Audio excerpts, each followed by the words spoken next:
ನಮಸ್ತೆ ವೀಕ್ಷಕರೇ, ಆರೋಗ್ಯ ರಹಸ್ಯ ವಿಶೇಷ ಕಾರ್ಯಕ್ರಮಕ್ಕೆ ಸ್ವಾಗತ. ನಾನು ತೇಜಸ್ವಿನಿ. ನಮಗೆ ನಮ್ಮ ವಯಸ್ಸು ಗೊತ್ತಿರುತ್ತೆ. ಯಾರಾದರೂ ನಮ್ಮ ವಯಸ್ಸೆಷ್ಟು ಅಂತ ಕೇಳಿದಾಗ ನಂದು ಇಷ್ಟು ವಯಸ್ಸಪ್ಪ ಅಂತ ಹೇಳ್ತೀವಿ. ಆದರೆ ನಿಜವಾಗ್ಲೂ ವಯಸ್ಸು ಅಂದರೆ ಏನು ಅನ್ನೋದನ್ನ ಗುರೂಜಿ ತಿಳಿಸ್ಕೊಡ್ತಾರೆ. ಇದ್ರ ಬಗ್ಗೆ ಹೆಚ್ಚಿನ ಮಾಹಿತಿಯನ್ನು ನೀಡಲು ನಮ್ಮ ಜೊತೆ ಇದ್ದಾರೆ ಶ್ರೀಮಾನ್ ಶ್ರೀ ಪುರುಷೋತ್ತಮ್ ದೇಶಿಕ್ ಗುರೂಜಿ. ಅವ್ರನ್ನ ಕಾರ್ಯಕ್ರಮಕ್ಕೆ ಬರ್ಮಾಡ್ಕೊಳ್ಳೋಣ. ನಮಸ್ಕಾರ ಗುರೂಜಿ, ಕಾರ್ಯಕ್ರಮಕ್ಕೆ ಸ್ವಾಗತ. ನಮಸ್ಕಾರ ಗುರೂಜಿ. ಸಾಮಾನ್ಯವಾಗಿ ನಮ್ಮನ್ನು ಯಾರಾದರೂ ನಿಮಗೆ ಎಷ್ಟು ವಯಸ್ಸು ಅಂತ ಕೇಳಿದಾಗ ಈಗ 23, 24 ಹೀಗೆ ವಯಸ್ಸು ಎಷ್ಟು ಅನ್ನೋದನ್ನ ಹೇಳ್ತಾ ಇರ್ತೀವಿ. ನಿಜವಾಗ್ಲೂ ವಯಸ್ಸು ಅಂದರೆ ಏನು? ನಮ್ಮ ದೇಹದ ನಿಜವಾದ ವಯಸ್ಸನ್ನು ತಿಳ್ಕೊಳ್ಳೋದು ಹೇಗೆ? ಹರಿ ಓಂ ಶ್ರೀ ಗುರುಭ್ಯೋ ನಮಃ. ಎಲ್ರಿಗೂ ಒಂಥರ ವಿಚಿತ್ರವಾದ ಮನಸ್ಥಿತಿ ಬರುತ್ತೆ. ಈಗ ಅಲ್ಲ, ಡೇಟ್ ಆಫ್ ಬರ್ತ್ ಇರುತ್ತಲ್ವಾ, ಅದು ಏಜ್ ಅಂತ ಹೇಳ್ತೀವಪ್ಪ, ಅದೇನು ದೊಡ್ಡ ವಿಷಯ ಅಂತ ಅನ್ಕೊಂಡಿದ್ದೀವಿ. ಅಪ್ಪಟ ಸುಳ್ಳು. ಏನು, ಕ್ಯಾಲೆಂಡರಲ್ಲಿ ಡೇಟ್ ನೋಡ್ಕೋತಾರೆ, ಮಗು ಹುಟ್ಟಿದ್ದು, ಅವ್ರು ಹುಟ್ಟಿದ್ದು, ಅದನ್ನು ನೋಡ್ಕೊಂಡು ನನಗೆ ಇಷ್ಟು ವಯಸ್ಸು ಅಂತಾರೆ. ಅಪ್ರಾಣಿ ಅಲ್ವಲ್ಲ, ಅದು ಸಾಧ್ಯನೇ ಇಲ್ಲ. ಅದನ್ನ ಇವತ್ತು ಹೇಳೋಣ. ನೀವು ಅಂದ್ಕೊಂಡಿರೋ ವಯಸ್ಸು ಕ್ಯಾಲೆಂಡರಲ್ಲಿ, ಜಾತಕದಲ್ಲಿ, ಕುಂಡಲಿಯಲ್ಲಿ ತಿಳ್ಕೊಂಡಿದ್ದೀರಲ್ಲ, ಟೈಮ್ ನೋಡಿಕೊಂಡು ನಾನು ಇಷ್ಟೇ ತಾರೀಕು ಬಿಡ್ದೆ ಅಂತ, ಅದಿಲ್ಲ, ಅದು ಪೂರ್ತಿ ಸುಳ್ಳು ಅಂತ ಇವತ್ತು ತೋರ್ಸೋಣ. ಈಗ ಆಶ್ಚರ್ಯ ಅನ್ಸತ್ತಲ್ಲ? ಅಲ್ಲ, ನಮ್ಮ ವಯಸ್ಸು ನಮಗೆ ಗೊತ್ತಿಲ್ಲ ಅಂದರೆ ಅದು ಹೆಂಗೆ ಸುಳ್ಳು ಅಂತ ಹೇಳ್ತೀರಾ ನೀವು ಅಂತೀರಲ್ವಾ? ತಿಳ್ಕೊಳ್ಳಿ. ಯಾಕೆಂದರೆ ನನ್ನ ದೇಹದ ವಯಸ್ಸೆಷ್ಟು ಪ್ರಶ್ನೆಗೆ ಉತ್ತರ ಸಿಕ್ಕಿಲ್ಲ, ಸಿಗುವುದು ಇಲ್ಲ. ತಿಳ್ಕೊಂಡ್ಮೇಲೆ ಗೊತ್ತಾಗ್ಬೋದೇನೋ ನಿಮಗೆ. ಇವತ್ತು ವಿಷಯ ತಿಳ್ಕೊಂಡ್ಮೇಲೆ ನಮ್ಮ ನಿಜವಾದ ವಯಸ್ಸು ಎಷ್ಟು, ಅದು ಮಗು ಇರ್ಬೋದು, ಮದುವೆ ಆದವ್ರು ಇರ್ಬೋದು, ವಯೋವೃದ್ಧರು ಇರ್ಬೋದು. ನಿಮ್ಮ ಗುರಿ, ನಿಮ್ಮ ತಿಳುವಳಿಕೆಯಿಂದ ನೀವು ವಯಸ್ಸನ್ನು ಅರ್ಥ ಮಾಡ್ಕೊಳ್ಳೋದೇ ಇಲ್ಲಿ ಅತಿವಾದ ಮುಖ್ಯ. ಯಾವುದು? ನಮ್ಮ ದೇಹದಲ್ಲಿ ಇರ್ತಕ್ಕಂತಹ ಒಂದು ಏನು ನಮಗೆ ಬೇಕಾಗಿರುತ್ತೆ ಅದನ್ನು ಅರಿತಾಗ ನಿಮ್ಮ ನಿಜವಾದ ವಯಸ್ಸು ಗೊತ್ತಾಗುತ್ತೆ. ಇದು ನಾವು ತಿಳ್ಕೊಳ್ಳೋದು ತುಂಬ ಕಷ್ಟ ಅನ್ಕೋತೀನಿ. ಅದಕ್ಕೆ ಉದಾಹರಣೆಗಳು ಕೆಲವು ಕೊಡೋಣ, ಗೊತ್ತಾಗತ್ತೆ. ಈ ರಹಸ್ಯಕ್ಕೆ ಕಾರಣಕರ್ತನಾಗಿರ್ತಕ್ಕಂತಹ ಶ್ರೀಮನ್ನಾರಾಯಣನ ಪಾದ ಕಮಲಗೆ ಕೋಟಿ ಕೋಟಿ ನಮನಗಳ ಅರ್ಪಣೆಯನ್ನು ಮಾಡಿ ವಿಚಾರಕ್ಕೆ ಬರೋದೇ ಆದರೆ, 23 ವರ್ಷ, 17, 18, 23 ಒಳಗೆ ಒಂದು ಹಂತದಲ್ಲಿ ಒಂದು ಮದುವೆ ವಯಸ್ಸು ಹೆಣ್ಣು ಮಕ್ಕಳಿಗೆ ಅಂತ ಅಂದ್ಕೊಂಡಿರ್ತಾರೆ. ಹೌದಾ? 18ರಿಂದ 23 ಒಂದು ವಯಸ್ಸಿನಲ್ಲಿ ಮದುವೆ ಮಾಡ್ತಕ್ಕಂಥದ್ದು, ಎಲ್ಲದಕ್ಕೂ ಸಿದ್ಧತೆಯಾಗಿರ್ತಕ್ಕಂಥ ಹೆಣ್ಣು ಅಂದ್ಕೊಂಡಿರ್ತಾರೆ. ಅಲ್ಲೇ ಸುಳ್ಳಾಗಿರೋದು. ಅವ್ರ ಮಕ್ಕಳ ವಯಸ್ಸು ಅವ್ರಿಗೆ ಗೊತ್ತಿರಬೇಡ್ರಿ, ಸುಳ್ಳ್ಯಾಕಾಗತ್ತೆ ಅಲ್ವಾ? ನಮ್ಮ ಹೊಟ್ಟೆಯಲ್ಲಿ ಹುಟ್ಟಿದ ಸ್ವಾಮಿ, ಅದೇಂಗೆ ಹೇಳ್ತೀರಾ ನೀವು ಅಂತ ಪ್ರಶ್ನೆ. ಯಾಕೆ ಇಷ್ಟು ಸಲ ಹೇಳ್ತಾ ಇದ್ದೀನಿ ಅಂದರೆ, ಅರ್ಥ ಮಾಡ್ಕೊಂಡಾಗ ಮಾತ್ರ ಗೊತ್ತಾಗೋದು. ನಾವು ತಿಳ್ಕೊಂಡಂಗೆ ವಯಸ್ಸು ನಮಗೆ ಗೊತ್ತಿಲ್ಲ. ತಿಳ್ಕೊಳ್ಳೋ ರೀತಿ ಬೇರೆ ಇದೆ ಅಂತಕ್ಕಂಥದ್ದು ನಿಮ್ಗೆ ಅರ್ಥ ಆಗತ್ತೆ. ಇಲ್ಲಿ ನಮ್ಮ ದೇಹದಲ್ಲಿ ಇರ್ತಕ್ಕಂತಹ ಇದರ ಒಂದು ಅಂಗಾಂಗಗಳ ಪ್ರಾಯವನ್ನು ತಿಳಿಯುವುದೇ ನಿಜವಾದ ವಯಸ್ಸು. ಅಂಗಾಂಗಗಳ ಪ್ರಾಯ ನಮ್ಮ ದೇಹದಲ್ಲಿ ಇರುವ ಅಂಗಾಂಗಗಳನ್ನು ತಿಳಿಯುವುದೇ ನಿಜವಾದ ವಯಸ್ಸು. ಅರ್ಥ ಆಗಿದೆ ಅನ್ಕೋತಿಯಮ್ಮ? ನಮ್ಮ ಅಂಗಾಂಗಗಳು ಏನಾದ್ರು ಸೋತಿದೆಯಾ, ಸುಸ್ತಾಗ್ತಾ ಇದೆಯಾ? 40 ವರ್ಷ ಹಿಂದಕ್ಕೆ ಹೋಗುತ್ತೆ ವಯಸ್ಸು. ದೇಹದ ಅಂಗಾಂಗಗಳು ಯಾವುದು ಸೋತ್ಕೋತಾ ಇದೆ, ಸುಸ್ತಾಗ್ತಾ ಇದೆ ಅಂದ ಮೇಲೆ ನೀವು ತಿಳ್ಕೊಂಡ್ರೆ ವಯಸ್ಸಿಗಿಂತ 25 ವರ್ಷ ಹಿಂದಕ್ಕೆ ಹೋಗಿ. 25 ವರ್ಷ 23 ವರ್ಷ ಹುಡುಗಿ ಮದುವೆ ಮಾಡಬೇಕು ಅಂದರೆ, ನನಗೆ ಸ್ವಲ್ಪ ಸರಿಯಾಗಿ ಏನೂ ಕರೆಕ್ಟಾಗಿಲ್ಲ, ತುಂಬ ಹಿಂಸೆ ಆಗ್ತಾ ಇದೆ ಅಂದರೆ ಅವಳು 33ಕ್ಕೆ ಹೋಗಬೇಕು. ಮುಂದಕ್ಕೆ 33 ಅಂದರೆ 43ಕ್ಕೆ ಹೋಗಬೇಕು. 20 ವರ್ಷ ಮುಂದಕ್ಕೆ ಹೋಗ್ಬೇಕು. ಅಂದರೆ ಮದುವೆ ವಯಸ್ಸು 23 ಅಂತ ಇವ್ರು ತಿಳ್ಕೊಂಡಿದ್ದಾರೆ. ಅವಳಿಗೆ 43 ಆಗಿರುತ್ತೆ. ಅಂದರೆ ದೇಹದಲ್ಲಿ ಪಾರ್ಟ್ಸ್ ಎಲ್ಲ ಸವಿತಾ ಇರುತ್ತೆ ಆಲ್ರೆಡಿ. ಮದುವೆ ಯಾಕೆ ಅವಳಿಗೆ? ಇವ್ರ ಲೆಕ್ಕ 23. ಅವಳು ಕೂರಕ್ಕಾಗಲ್ಲ, ನಿದ್ದೆ ಬರ್ತಾ ಇಲ್ಲ, ಊಟ ಮಾಡೋಕ್ಕಾಗಲ್ಲ, ಅರಗ್ತಾ ಇಲ್ಲ. ಹೌದಾ? ಈಗ 23ಕ್ಕೆ ಹೆಂಗಿರ್ಬೇಕು? ಪುಟ ಬಿಟ್ಟ ಚಿನ್ನದಂತೆ, ಚೆಂಡದಂತೆ ನಿಗಿರ್ಬೇಕು ಅಲ್ವಾ? ಟಕ ಟಕ ಟಕ ಅಂತ ಆಡಬೇಕು. ಎಲ್ಲಿ? ಸುಸ್ತು. ಈಗ 23 ಅಲ್ಲ 43 ಅಂತ ಆ್ಯಡ್ ಮಾಡ್ಕೊಳ್ಳಿ. 20 ವರ್ಷ ಮುಂದಕ್ಕೆ ಹೋಗಬೇಕು. ಇಲ್ಲ, ನನಗೆ ದೈಹಿಕವಾಗಿ ಸಮರ್ಥನೆಯಾಗಿ ನಾನು ಎನರ್ಜೆಟಿಕ್ ಆಗಿದ್ದೀನಿ, ನನಗೆ ಯಾವುದೇ ಸುಸ್ತು, ನೋವು, ಅಂಗಾಂಗಗಳಲ್ಲಿ ನೋವು. ಅಮ್ಮ, ಇವತ್ತು 5 ವರ್ಷ LKG ಮಗುಗೂ ಕಾಲು ನೋವು ಅಂತ ಹೇಳುತ್ತೆ. ಅದುವೇ ಹೌದು ಅಲ್ವಾ? 5 ವರ್ಷದ ಮಗು LKG 5 ವರ್ಷನಾ? LKGಗೆ 3-4 ವರ್ಷ. ಅದಕ್ಕೆ ಕಾಲು ನೋವು.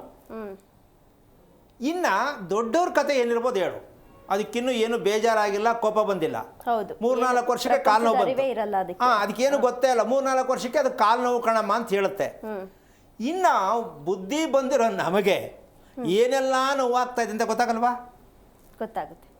ಹಾಗಾದರೆ ಒಂದು ವಿಚಾರಕ್ಕೆ ಬರುತ್ತಿಲ್ಲಿ, ಹಾಗಾದರೆ ಯಾವುದು ಇಲ್ಲದೆ ಬದುಕಕ್ಕಾಗತ್ತಾ? ಬದುಕಲೇಬೇಕು. ಇದು ನಿಜವಾದ ಮಾನವೀಯತೆಯಾಗಿರ್ತಕ್ಕಂತಹ ಗುಣ. ಮಾನವೀಯತೆಯ ಗುಣ ಯಾವುದು? ಮಾನವೀಯತೆ ಗುಣ ಅಂದರೆ ಯಾವ ಕಾರಣಕ್ಕೂ ಕುಟುಂಬದಲ್ಲಿ ಐಕ್ಯವಾಗಿರೋದು, ಹೊಂದಾಣಿಕೆ ಆಗೋದು, ಒಗ್ಗಟ್ಟಾಗಿರೋದು. ಗಂಡ ಹೆಂಡತಿ ಒಗ್ಗಟ್ಟು, ತಂದೆ ಮಕ್ಕಳು ಒಗ್ಗಟ್ಟು, ಕುಟುಂಬವೆಲ್ಲ ಒಗ್ಗಟ್ಟು. ಏನಪ್ಪ? ಹೌದು. ಈ ರೀತಿಯಾಗಿ ಆರೋಗ್ಯ ಚೆನ್ನಾಗಿದ್ದರೆ ಎಲ್ಲರನ್ನೂ ಪ್ರೀತಿಸಬೇಕು ಅನಿಸುತ್ತೆ. ಆರೋಗ್ಯ ಚೆನ್ನಾಗಿಲ್ಲ ಅಂದರೆ ಎಲ್ಲರನ್ನೂ ದ್ವೇಷಿಸಬೇಕು. ಹೌದು ಹೌದು ಹೌದು ಗುರುಜಿ. ಅಲ್ವಾ? ಯಾರು ಹೇಳಿದ್ದನ್ನು ಒಪ್ಕೊಳ್ಳಲ್ಲ. ನಾನಿರೋದೇ ಹೀಗೆ, ತಲೆ ಎತ್ತತೇನೆ ಹೊರತು ತಲೆ ಬಗ್ಸಲ್ಲ. ತಪ್ಪು ಮಾಡಿದ್ರು ಕೂಡ ತಲೆ ಬಗ್ಸಲ್ಲ. ಯಾವ ಕಾರಣಕ್ಕೂ ಬಗ್ಗಲ್ಲ. ಆರೋಗ್ಯ ಚೆನ್ನಾಗಿಲ್ಲದೆ ಇರತಕ್ಕಂಥವ್ರಿಗೆ ಇದೆಲ್ಲ ಬರೋದು. ಗಂಡನಿಗೂ ನಾನು ಕೇರ್ ಮಾಡಲ್ಲ, ನಾನು ಹೇಳ್ದಂಗೆ ಕೇಳಬೇಕು. ಯಾರು ನ್ಯಾಯ ಪಂಚಾಯತಿ ಮಾಡೋದು, ನನಗೆ ಗಂಡನ ಜೊತೆ ಸಂಸಾರ ಮಾಡಲ್ಲ. ಇದಕ್ಕೆ ಅಹಂ ಅಂತಾರೆ, ಅಹಂಕಾರ. ಈ ಅಹಂಕಾರ ನನಗಿದೆ ಅಂತ ಅವ್ರಿಗೆ ಗೊತ್ತಾಗಲ್ಲ, ಬೇರೆಯವ್ರಿಗೆ ಅನ್ಸುತ್ತೆ. ಏನು ಇಷ್ಟೊಂದು ಅಹಂಕಾರನ ಹೆಂಗಸ್ಗೆ ಇರಬಾರ್ದು, ಇದೆಲ್ಲ ತಪ್ಪಲ್ವಾ ಅಂತ ನ್ಯಾಯ ಪಂಚಾಯತಿ ಮಾಡ್ತಾರೆ. ಅವ್ರಿಗೆ ನಾನು ಮಾಡಿದ ಸರಿನೇ ಅನ್ಸುತ್ತೆ. ಯಾರಿಗೂ ಕೇರ್ ತಲೆ ಬಗ್ಗಲ್ಲ ಒಟ್ಟಿನಲ್ಲಿ. ಸೊ ಹೀಗಿರಬೇಕಾದ್ರೆ ಇವ್ರ ಪರಿಸ್ಥಿತಿ ಏನು, ಮುಂದೆ ಏನು ಇವ್ರ ಕತೆ? ಮದುವೆನಾ? ಎಲ್ಲಿ ಮದುವೆ ಮಾಡೋದು ಅಲ್ವಾ? ಹೌದು ಹೌದು. ಪೂರ್ಣವಾಗಿ ಅನ್ಫಿಟ್. ಮದುವೆಗೆ ಅನ್ಫಿಟ್ ಅವರು. ಮದುವೆಗೆ ಅರ್ಹತೆ ಇಲ್ಲದಂಥ ಹುಡುಗಿಯನ್ನ ಮದುವೆ ಮಾಡಿದ್ರೆ ಇದಕ್ಕೊಂದು ಬೂಟಾಟಿಗೆ ಶಾಸ್ತ್ರಗಳು ಇರ್ತಾರೆ. ಇದಕ್ಕೊಂದು ಕಾನ್ಸೆಪ್ಟ್ ರೆಡಿ ಮಾಡಿರ್ತಾರೆ. ಕುಜದೋಷ ಇದೆ, ರಾಹು ದೋಷ ಇದೆ, ಅವಳಿಗೆ ಇಷ್ಟು ವರ್ಷ ಗಂಟೆ ಹಿಂಗೆ ಆಡ್ತಾಳೆ ಅಂತ ಇವರು ಈ ಬೂಟಾಟಿಗೆ ಶಾಸ್ತ್ರಗಳು ಸೇರಿಸ್ಬಿಡ್ತಾರೆ. ಅದಕ್ಕೆ ಅದು ಇದು ಹೇಳೋದು. ಅದಕ್ಕೆ ಶಾಂತಿ ಪೂಜೆ ನಡಿಬೇಕಲ್ಲಮ್ಮ, ಮಾರ್ಕೆಟಿಂಗ್. ಓಕೆ, ಇದು ಈ ಥರ ಆಗ್ತಾ ಇದೆ ಅಂತ. ಅಲ್ಲಿ ರಾತ್ರಿ ಆದರೆ ಪಾರ್ಸಲ್ ತರಿಸ್ಕೊಂಡು ತಿನ್ನೋರಿಗೆ ದಿನಾ ರಾವು ದೋಷನೇ ಇರೋದು, ಹುಚ್ಚುಚ್ಚಂಗೆ ಆಡೋದು. ಸಾಯಂಕಾಲ ಪಾರ್ಸಲ್ ತರಿಸ್ಕೊಂಡು ತಿಂತಾರಲ್ಲ ಅವ್ರಿಗೆಲ್ಲ ಅದೇ ಬರೋದು. ಪಿಜ್ಜಾ ಬರ್ಗರು ಇದೆಲ್ಲ ತಿಂತಾರಲ್ಲ ಅವ್ರಿಗೆಲ್ಲ ರಾಹು ದೋಷ ಯಾವಾಗಲೂ ಇರ್ತದೆ. ಸೊ ಈ ಪಿಜ್ಜಾ ಬರ್ಗರ್ ತಿನ್ನೋರಿಗೆ ಶಾಂತಿ ಹೇಳೋಕ್ಕಾಗತ್ತಾ, ಶಾಸ್ತ್ರ ಹೇಳೋಕ್ಕಾಗತ್ತಾ, ಮದುವೆ ಮಾಡ್ಸೋಕ್ಕಾಗತ್ತಾ? ಇಲ್ಲ. ಈಗ ಆಲ್ಮೋಸ್ಟ್ ಆಲ್ ಹೆಚ್ಚು ಕಮ್ಮಿ ಪಿಜ್ಜಾ ಬರ್ಗರ್ ತಿನ್ನೋ ಹುಡುಗಿರೇ ಇರೋದು, ಅಲ್ಲ ಹುಡುಗರು ತಿಂತಾರೆ, ಎಲ್ಲರೂ ತಿಂತಾರೆ. ಈಗ ಇವ್ರಿಗೆ ಪಂಚಾಂಗ ಶಾಸ್ತ್ರ ಜ್ಯೋತಿಷ್ಯ ಆಗತ್ತಾ ಅಂತ ಪ್ರತಿಯೊಬ್ಬರು ಜ್ಯೋತಿಷ್ಯ ಹೇಳೋರು ಅರ್ಥ ಮಾಡ್ಕೊಂಡ್ರೆ ತುಂಬ ಒಳ್ಳೆಯದು. ಯಾಕೆ ನಾನು ವಿರುದ್ಧವಾಗಿ ಮಾತಾಡ್ತೀನಿ ಅಂತ ವಿಚಾರವನ್ನು ನಿಮ್ಮ ಗಮನಕ್ಕೆ ಕೊಡ್ತಾ ಇದ್ದೀನಿ. ಶಾಸ್ತ್ರ ಗಣಕೂಟಗಳನ್ನು ಪಂಚಾಂಗವನ್ನು ಆಧರಿಸಿ ಹೇಳ್ತಾ ಇರ್ತಕ್ಕಂಥ ನಿಮ್ಮ ಶಾಸ್ತ್ರ ಪಿಜ್ಜಾ ಬರ್ಗರ್ ತಿನ್ನುವುದಕ್ಕೆ ಒಂದು ಪಂಚಾಂಗವನ್ನು ಸಿದ್ಧತೆ ಮಾಡಿಕೊಂಡಾಗ ಯಾರಿಗೆ ಪಿಜ್ಜಾ ಬರ್ಗರ್ ಯಾರು ಶಾಸ್ತ್ರ ಕೇಳಕ್ಕೆ ಹೋಗ್ತಾರೆ, ನಿಮ್ಮ ಮಗಳಿಗೆ ಏನೇನು ಅಭ್ಯಾಸ ಇದೆ ಅಂತ ಕೇಳ್ಕೋಬೇಕು. ಆ ಅಭ್ಯಾಸಕ್ಕೆ ಪಂಚಾಂಗ ಇವರೇ ರೆಡಿ ಮಾಡ್ಕೋಬೇಕು. ಆ ಪಂಚಾಂಗ ಇರಲ್ಲ, ಇವರೇ ರೆಡಿ ಮಾಡ್ಕೋಬೇಕು, ಇವ್ರ ಅನುಕೂಲಕ್ಕೆ ತಕ್ಕಂತೆ ಮಾಡ್ಕೋಬೇಕು, ಸುಳ್ಳು ಹೇಳಿ ಕಳಿಸ್ಬೇಕು. ಅಂದ್ರೆ ಇವರೇ ಮಾಡ್ಕೊಂಡು ಸುಳ್ಳು ಹೇಳಿ ಕಳಿಸ್ತಾರೆ. ಇನ್ನು ಪಿಜ್ಜಾ ಬರ್ಗರ್ ಪಂಚಾಂಗ ಇಲ್ವಲ್ಲ? ಹೌದು, ಇಲ್ಲ. ಈಗ ನಾವು ಒಂದು ಕಾಲದಲ್ಲಿ ಒಂದು 50-100 ವರ್ಷ ಹಿಂದಕ್ಕೆ ಹೋಗೋಣ, ರಾಗಿ ಮುದ್ದೆ ಹೌದಮ್ಮ ಅಲ್ವಾ, ಉಪ್ಸಾರು ಬಸ್ಸಾರು ತಿಂತಾ ಇದ್ದವರು ಹೌದಾ, ಅವ್ರಿಗೆ ಹೇಳ್ದಂಗೆ ಕೇಳ್ತಿದ್ರು, ವಯಸ್ಸು ತಕ್ಕಂತೆ ಇರ್ತಿದ್ರು. ಈಗ ನಾವ್ ಎಲ್ಲಿಗೆ ಬಂದಿದ್ದೀವಿ? ದಿನಕ್ಕೆ 4 ಸಲ ತಿನ್ನೋ ಮಟ್ಟಕ್ಕೆ ಬಂದಿದ್ದೀವಿ. ಅಂದ್ರೆ ನಮ್ಮ ಆಹಾರ ಪದ್ಧತಿ ಚೇಂಜ್ ಆಗ್ತಿದೆ ಅಂತ. ಈಗ ಆಹಾರ ಪದ್ಧತಿಯಲ್ಲಿ ಎಲ್ಲ ಇರ್ತಕ್ಕಂಥ ಗ್ರಹಗಳು ಆಹಾರದಲ್ಲೇ ಇದೆ ಅಂತ ತಿಳ್ಕೊಂಡಾಗ ಈ ಶಾಸ್ತ್ರ ಹೇಳೋರಿಗೆ, ಹೆಣ್ಣು ಗಂಡು ಮ್ಯಾಚ್ ಮಾಡೋರಿಗೆ, ಮದುವೆ ಮಾಡಿಸೋರಿಗೆ, ತಿನ್ನುವ ಆಹಾರದಿಂದ ಗಂಡ ಹೆಂಡತಿ ಸಮಸ್ಯೆ ಬರುತ್ತೆ ಅಂತ ಹೇಳುವ ಏಕೈಕ ವೀರಾದಿವೀರ ನಮ್ಮ ದೇಶದಲ್ಲಿ ಹುಟ್ಟಿಲ್ಲ. ಹೌದು. ತಿನ್ನೋ ಊಟದಿಂದ ಮನುಷ್ಯನ ಹುಚ್ಚು ಹಿಡಿಯುತ್ತೆ, ಗ್ರಹಚಾರ ಹಿಡಿದಿದೆ, ಹಣೆ ಬರದಲ್ಲಿ ಬರೆದಿದೆ, ಯಾವುದೋ ಜನ್ಮದ ಕತೆ ಇದೆ. ಇದೆಲ್ಲ ನಾವು ಬರ್ಕೊಂಡಿರ್ತಕ್ಕಂತಹ ಒಂದು ಶಾಸ್ತ್ರ, ಹಣಕ್ಕಾಗಿ ಮಾಡ್ತಕ್ಕಂಥ ಒಂದು ದಂಧೆ ಶಾಸ್ತ್ರ. ಅಲ್ಲಮ್ಮ, ಮರದಲ್ಲಿ ಇರುವ ಬೇರನ್ನ ಗುರುತಿಸದೆ, ಬೇರು ನಮ್ಮ ಕಣ್ಣು ಕಾಣಿಸುತ್ತಾ? ಇಲ್ಲ. ಬೇರು ಒಳಗಡೆ ಇರುತ್ತೆ, ಭೂಮಿ ಒಳಗಡೆ ಇರುತ್ತೆ. ಇವರು ಎಲೆ ನೋಡಿ ಶಾಸ್ತ್ರ ಹೇಳಕ್ಕಾಗತ್ತಾ? ಇಲ್ಲ. ಯಾವ್ದು ನೋಡ್ಬೇಕಿತ್ತು? ಬೇರು ನೋಡ್ಬೇಕಿತ್ತು, ವಂಶ. ಆ ಬೇರಲ್ಲಿ ನೋಡಿದಾಗ ಈ ಹೆಣ್ಣಿಗೆ ಮದುವೆ ಮಾಡ್ಬೋದಾ ಈ ಗಂಡಿಗೆ ಮದುವೆ ಮಾಡ್ಬೋದಾ ಅನ್ನೋ ಸತ್ಯ ಅರ್ಥ ಆಗತ್ತೆ. ಯಾರು ನೋಡ್ತಾ ಇಲ್ಲ, ಯಾರಿಗೂ ಗೊತ್ತಿಲ್ವೋ ಏನೋ ನನಗೂ ಗೊತ್ತಿಲ್ಲ. ಓಕೆ ಓಕೆ ಗುರುಜಿ, ಒಬ್ರು ಕಾಲರ್ ರೆಡಿ ಇದ್ದಾರೆ, ಮಾತನಾಡ್ತಾ ಹೋಗೋಣ. ಬೆಂಗಳೂರಿಂದ ಯೋಗೇಶ್ ಅಂತ. ನಮಸ್ತೆ ಸರ್. ನಮಸ್ಕಾರ ಮೇಡಮ್. ಯಾರ ಬಗ್ಗೆ ಕೇಳಬೇಕಿತ್ತು? ಮೇಡಮ್ ನನ್ನ ಬಗ್ಗೆನೇ, ನನ್ನ ಮನೆ ಬಗ್ಗೆ ಕೇಳಬೇಕಿತ್ತು ಗುರುಜಿಗಳ ಹತ್ರ.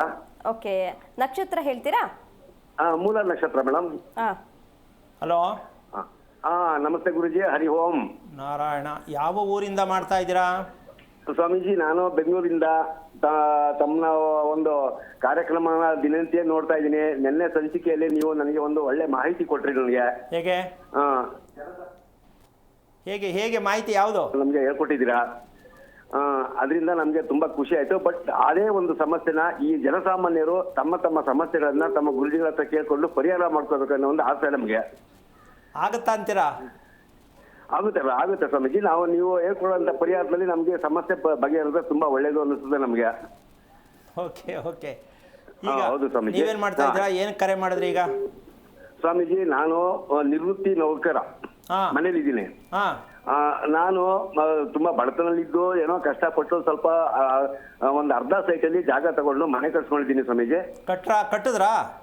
ಕಟ್ಟಿದ್ದೀನಿ, ಆಲ್ರೆಡಿ ಕಟ್ಟಿದ್ದೀನಿ. ಎಷ್ಟು ಸೈಟು? ಸ್ವಾಮಿ, ನೀವು ಹೇಳ್ದಂಗೆ ನೆನ್ನೆ ಸಂಚಿಕೆಯಲ್ಲಿ ಹೇಳಿದ್ರಲ್ಲ ಅದೇ ಪ್ರಕಾರವಾಗಿ ನಾನು ಇವತ್ತು ತಮ್ಮಲ್ಲಿ ನಾನು ಕೇಳ್ಕೊತಾ ಇದ್ದೀನಿ. ಏನು ಅಂತಂದ್ರೆ ಉದ್ದ ಅಗಲದ ಬಗ್ಗೆ ನೀವು ಹೇಳಿದ್ರಿ ನೆನ್ನೆ, ನಾನು ಅದನ್ನ ತಿಳ್ಕೊಂಡೆ. ಡೈಲಿ ಸಂಚಿಕೆ ನೋಡ್ತಾ ಇರ್ತೀನಿ ನಿಮ್ನ. 4ರಿಂದ 5ವರೆಗೆ ಕಂಪಲ್ಸರಿ ನೋಡ್ಲೇ ಹೋಗ್ಬೇಕು ನಾನು. ಏನ್ ಓದಿದ್ದೀರಾ ನೀವು? ಸರ್, ನಾನು BA ಡಿಗ್ರಿ ಮಾಡಿದ್ದೀನಿ. ಸರ್ಕಾರಿ ನೌಕರ, ನಿವೃತ್ತಿ ಆಗಿದ್ದೀನಿ. ಒಂದ್ ನಿಮಿಷ ಹೇಳ್ತೀನಿ, ಕೇಳಿಸ್ಕೊಳ್ಳಿ. ಅದೇ ನಿಮ್ಮ ಪ್ರಶ್ನೆಗೆ ಇನ್ನೊಂಚೂರು ಉತ್ತರ ಕೊಡ್ತೀನಿ.